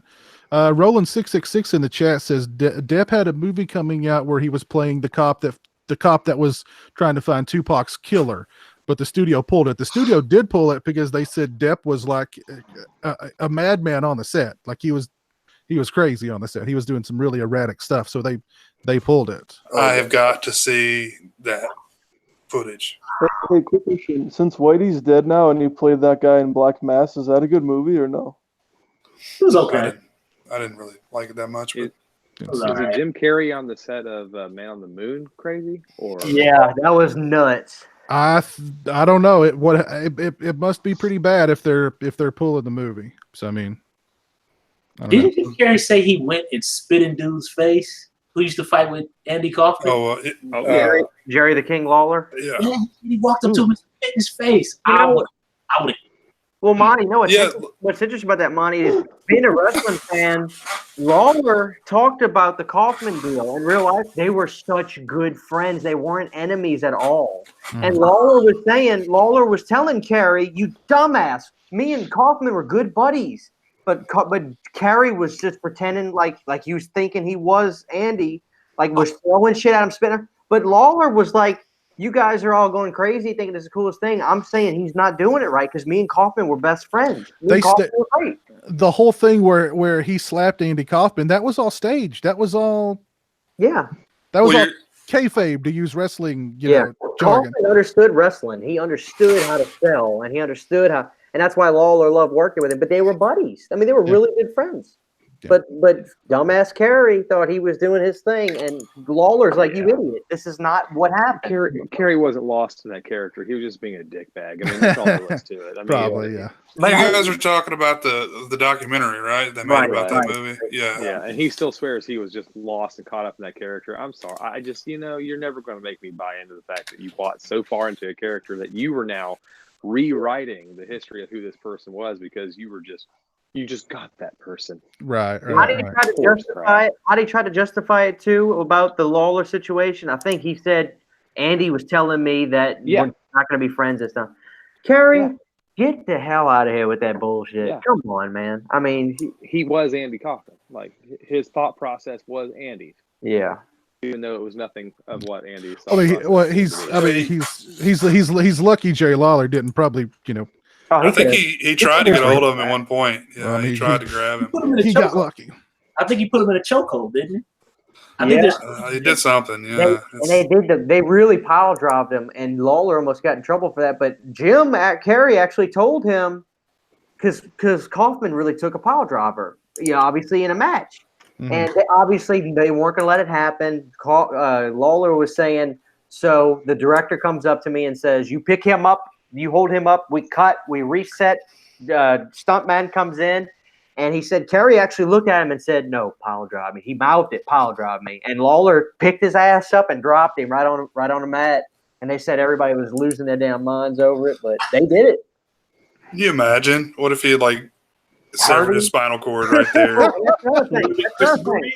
That's another thing. Carey sold it so much that he got ambulances to get him out the ring. And it was in the documentary. They get his ass out the ring. They take him to the hospital. It was on the news. I mean, people believe this stuff like the Blair Witch Project. It was all on the news. It was saying Carey hurt by Jerry the King Lawler. It was. I mean, they sold it like that was actually pretty incredible that Carey was able to sell that to the news stations were picking it up saying Carey hurt in making a film. Crazy shit. You could never get away. I think he would have never made the Grinch. That's a problem with actors. Is that when you're working with actors, sometimes they really straight up lose control.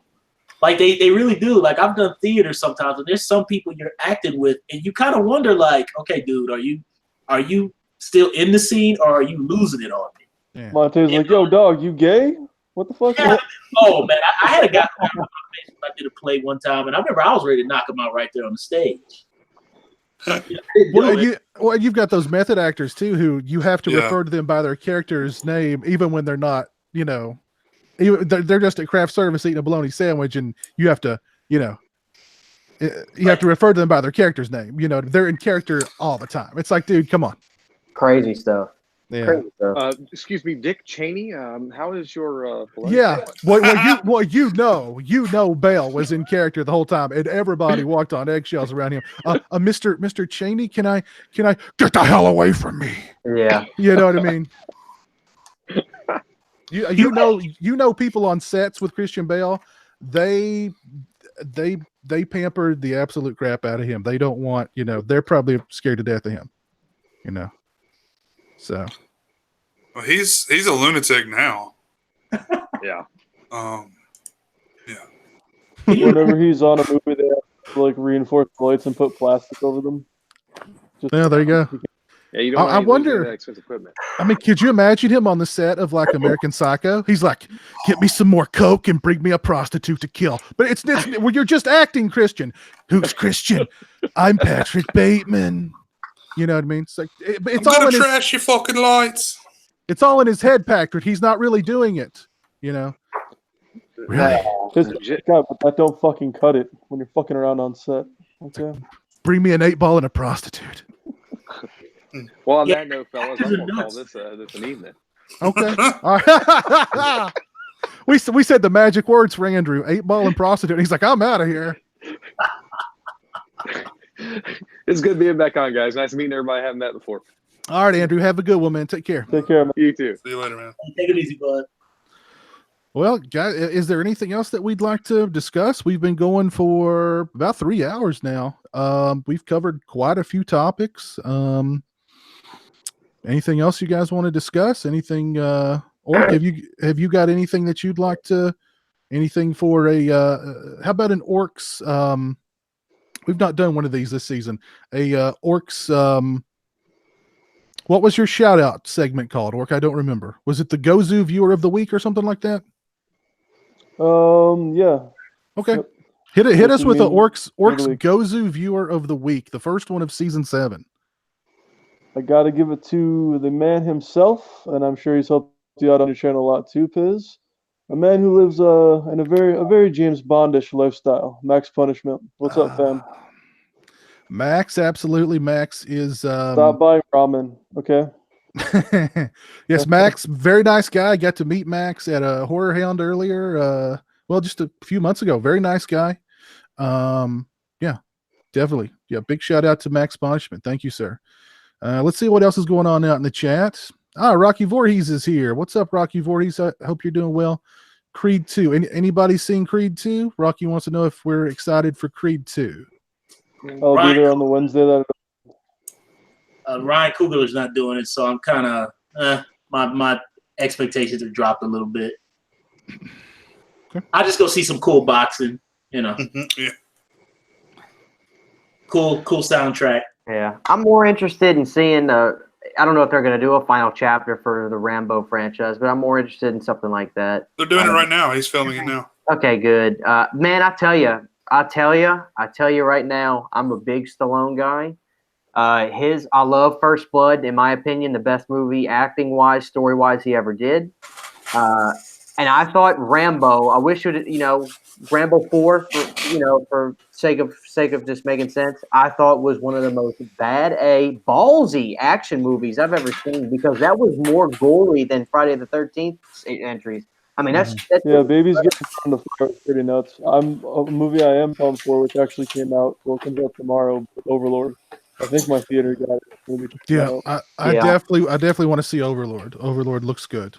I don't get Suspiria in my theater. I'm not getting Overlord. I barely get anything, man, where I live. It's ridiculous. Yeah, somebody.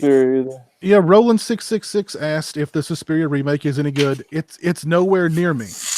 Yep. I'd love to see it, but it's nowhere near me. Same. I don't know anyone that has it near them. I mean, Actually, I guess they got it around the corner from me. And I'm thinking about seeing it maybe this week. Cool. Lauren, do you have it by you or? Yeah, I've seen it. It's a very tough. No, it's just a very tough film to even discuss, and even after you see it, you're gonna feel that way. I don't think you're gonna find people loving or hating it. Everyone's gonna be somewhere in the middle. Okay. It's long. I will tell you, you feel its length. It is a long movie. Which movie? I know this is a hard question, but which one did you prefer? Which one did you like a little bit more? Suspiria or Halloween, if you had to pick one? Oh, Suspiria. Okay. The highs in Suspiria are way better, but it's a long movie, and it goes in a lot of directions. There's a lot of dead-end subplots. Lauren, I was going to just ask. I know you said you don't want to talk about it. That's fine. Because you said, look, I don't want to talk about Halloween. Just yes or no, I'm going to assume you did not have an enjoyable hour and a half. Okay, so here's the Cliff Notes version, because I really, really don't want to start an argument on this again. No, we'll go. It's cool. Just give it to me straight. You know what I'm saying? Give it to me real. It's a really flawed film, and a lot of people aren't seeing it. I think people are giving it a lot more leeway probably than I think it deserves. It's still middle of the pack of the Halloween series. It's nowhere near as bad as Resurrection or the zombie films. But I have problems with the movie. I still had fun with it. I saw 4 films in October. I saw Venom, I saw Bad Times at El Royale, I saw Hellfest, and I saw Halloween, and it was my least favorite of the month. I respect that. That's totally cool with me. By the way, Bad Times at El Royale, which no one went to see, and did lose significant lots of money because it was not a cheap film to make, was awesomely fun. It was Drew Goddard, the guy who made Cabin in the Woods. It was his take on the kind of 90s crime film, kind of like a Tarantino rip, but it also feels kind of like an early 90s De Palma film. Lots of fun, and it got completely ignored out there. So, well, Lauren, here's my question. That sounds awesome. Why am I not hearing about this? Like, I'm not living under a rock. Why do I not see this in the theater? Why do I not see this on YouTube? I don't see, like, where's the market? Because people are, well, that's so. I feel that we're in this death spiral of there's one big movie out at any given time, and then there's the big movie of this week and the big movie of last week and the week before. Okay. And anything else that comes out that's not getting that it can't find oxygen in the room. Honestly, my favorite film of the last month was Hellfest. It deserved to do more than it did, but it didn't because the average viewer who's going to go see one horror film in October went to go see Halloween. Okay, it makes sense. Makes sense. And that does make sense. But are we better for that? I'm not sure. And I think the marketing for Hellfest Was you know, non-existent. it was non-existent. So most people probably had no idea what Hellfest was or where it was, or they just saw a poster outside a theater that said Hellfest and they went, isn't that a concert? And, Yeah, and they moved on. But that's how they protected their profitability. I mean, they spent $1.5 million on promotion, whereas the average film spends $7 million. Okay. Mhm. If they'd spent that typical, they would have been in the red at the end of the run. So it was a calculated move. They doubled their production budget in theaters, but the price comes with that is that the average person didn't see it. Well, and it could be a movie that, I mean, that could be the kind of movie that finds its life on Blu-ray and DVD, and because of that, it could, I mean, there's been a lot of movies that in the theater they didn't find their audience. They found an audience on Blu-ray and DVD, and then they can find a second life in another film that goes theatrical, maybe. So yeah, and I think that we have to just get out of this death spiral. This the big movie that comes out every week that's going to do $80 million at the box office, $100 million on its first weekend. I don't think that's really a healthy place to be, because there's too many good films that are being relegated to that second tier status, and eventually people are they're going to bypass theaters entirely. Eventually, it's going to be hard to find enough films to fill multiplex screens, because we're just going to have the big movie of the week on 7 screens all the time.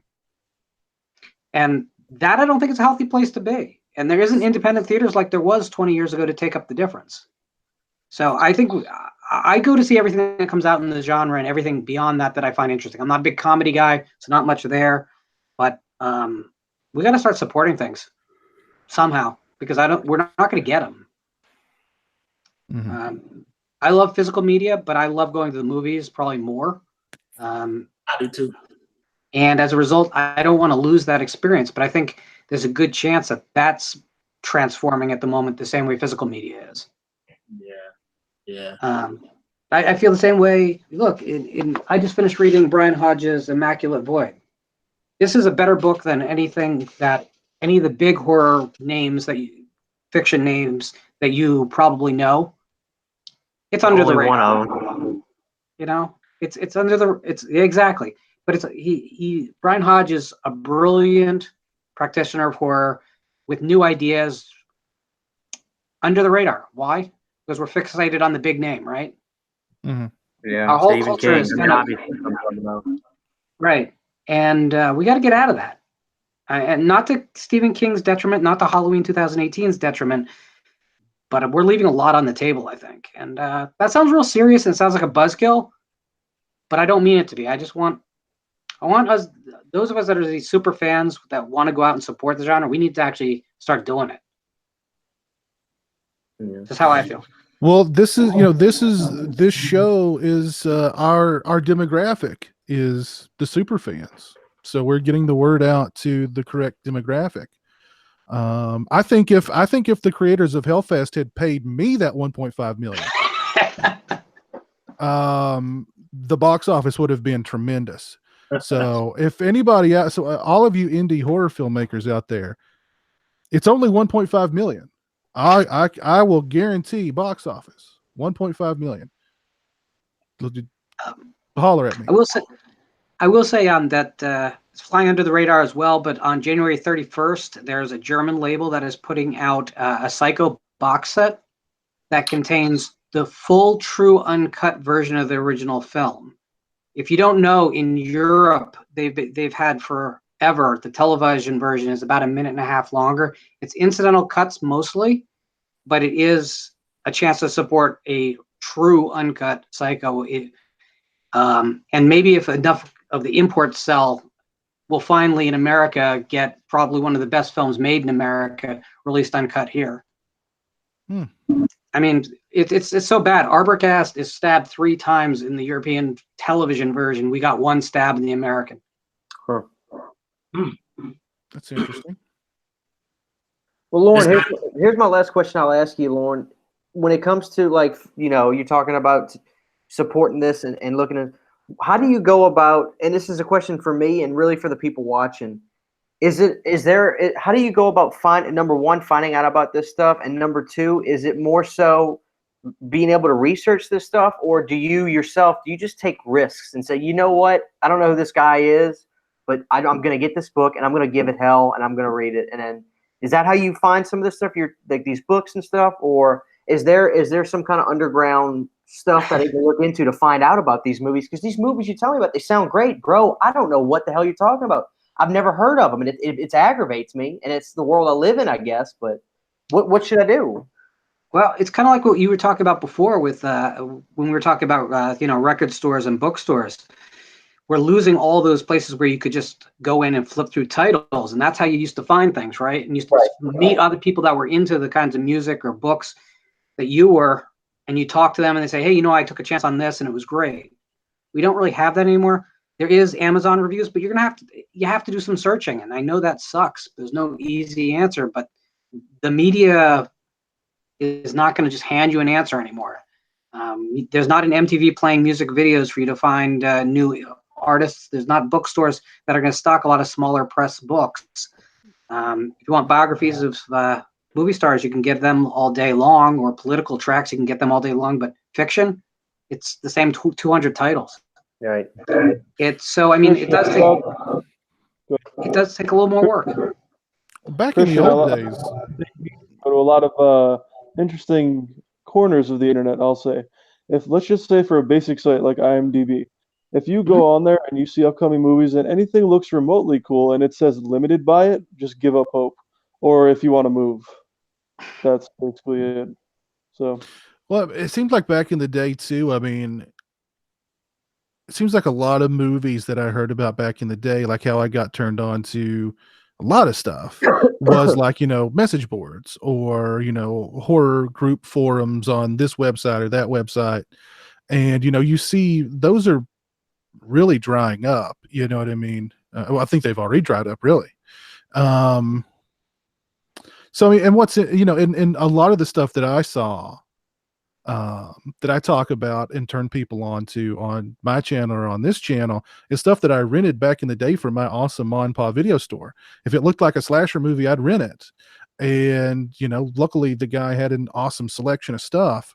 So, Hey, sure. So let me ask a question. If I told you this week a movie became available on streaming that had Amy Steele, Adrienne King, Carolyn Williams, and Debbie Rochon in it, in the same movie, you think you'd know about it, right? I would think so. Just from Dread Central and all that. Yeah, so Tales of Poe is available this week on Amazon. It came out on Monday. But did you hear about it? No. Fuck no. I may, I may have, because I follow some of those people on social media. Yeah. But I mean, it takes a little bit of work. It takes a little bit of work. Yeah. Fair enough. And and the new how you find it, and I found a lot of good movies on Netflix, just giving them a shot. I found what was that Mike Flanagan movie I was talking about a couple of weeks ago? Absentia. Complete blind view on Netflix. The artwork looked horrible. The plot line sounded pretty good, so I gave it a shot. Loved it. Same thing with like the Taking of Deborah Logan. Sounded interesting. Watched it, loved it. So I mean, that's sort of the new way you find them. Unfortunately, a lot of it's asking too, because I found out about that film from Jay, and he's like, "Yeah, watch it. It's fucking awesome." But probably my go-to, I'd say, is probably the horror subreddit on Reddit.com is called Dreadit, and go on there and just browse the top 100 posts, and that has a lot of good stuff on it. Good. No, I was just saying, will do. Yeah, what you were talking about. Yeah, so I mean, I think it's you have to do a little bit more work today than you used to find stuff. All those big sites like Arrow in the Head and Joe Blow. I remember when Arrow in the Head came online in like 99, 2000. So I've always kind of liked that site and Arrow reviewing stuff. But Shock Till You Fuck and Bloody Shitty and all these generic fucking mainstream horror sites, they all fucking suck dick, in my opinion anyway. They're terrible. I'm not just hating on them, but they're the ones who are like, Victor Crowley's the best movie of all time. I'm like, delete, block. That's, You know, one thing too, I think, is that all of us have been. I mean, we've all been watching these movies for so long. I think we got a sixth sense for who we know who's legit with their horror and who's not. You know what I mean? Like we can kind of tell. Like if I hear somebody say something to me like, I don't know what Final Exam is, or I don't know what Return to Horror High is, or I don't know who Shannon Tweed is, then I'm like, okay, then this guy's not legit.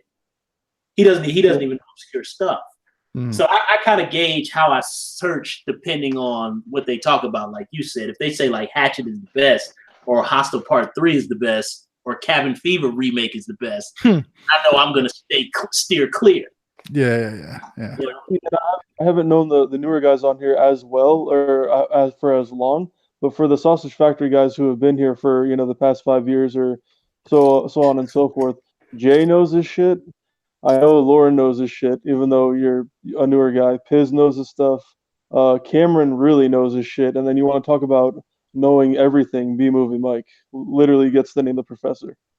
Like anything that's come out. Yeah, so those are my go-tos. I'm getting aggravated with some of those websites too.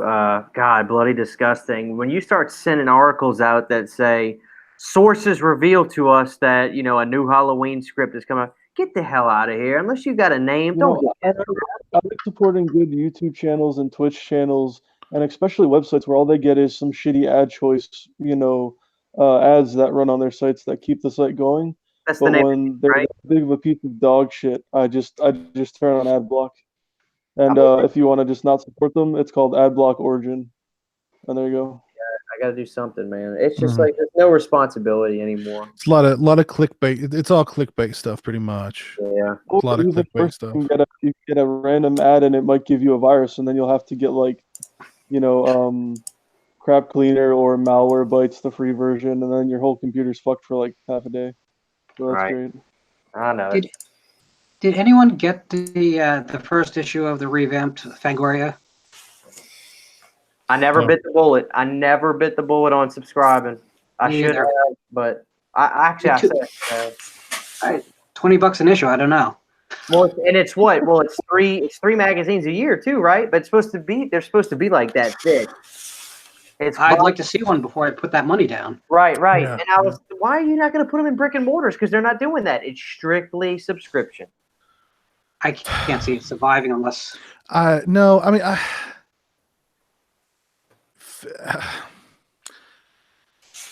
Fangoria died once. Nobody cared. They did this big thing, save Fangoria, save Fango, and nobody cared, and it died. They brought it back, and I don't know. Well, people moved on to Horror Hound, Piz. People, yes. I mean, I think if Fangoria would just do a dedicated news website, a horror news website, you know what I mean? It exists, but no one goes there.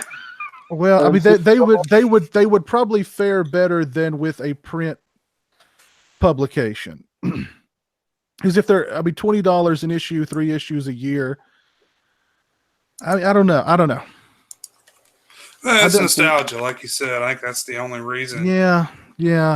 Jay also got me into this. We're all big horror fans here, and everyone who's watching or watches the VOD. Shudder. I don't do fucking yearly plans or even like half-year plans. Shudder is $5 a month, and the shit that's on there, if you haven't seen everything like me and you're a casual and you're just like hardcore into slashers, I would take Shudder for $5 over the best Amazon or HBO for like $15. That's how good it is. Shudder is like amazing for someone just getting into horror because a lot of the stuff I've already seen on there, and probably own a Blu-ray of it, but they're getting Mandy. Like they haven't announced when they're getting it, but it's going to go to Shudder first. Yep. Or I know it's already available, on some platforms. I gotta finish Mandy, man. I watched the first half and it was kicking my ass, man. I rented that the other day, and I watched it, and I felt like I was, back in the day they used to say just say no, but this movie made me want to do drugs. I think watching Mandy is a drug. Yes. Watching Mandy is a drug. It's I don't know. I pre-ordered a really cool looking. I think it's a German release of the film that comes with like a. It comes with it comes with a lot of really cool stuff, including a record by the crazy religious leader guy. Oh God. Like his recordings. So I don't know. It looked really cool. I couldn't say no, so I pre-ordered it. But yeah, Mandy's awesome. Awesome movie. Well, guys, let's go ahead and call it a night. We've covered a lot of stuff. We've said and done it all, and hopefully, yeah.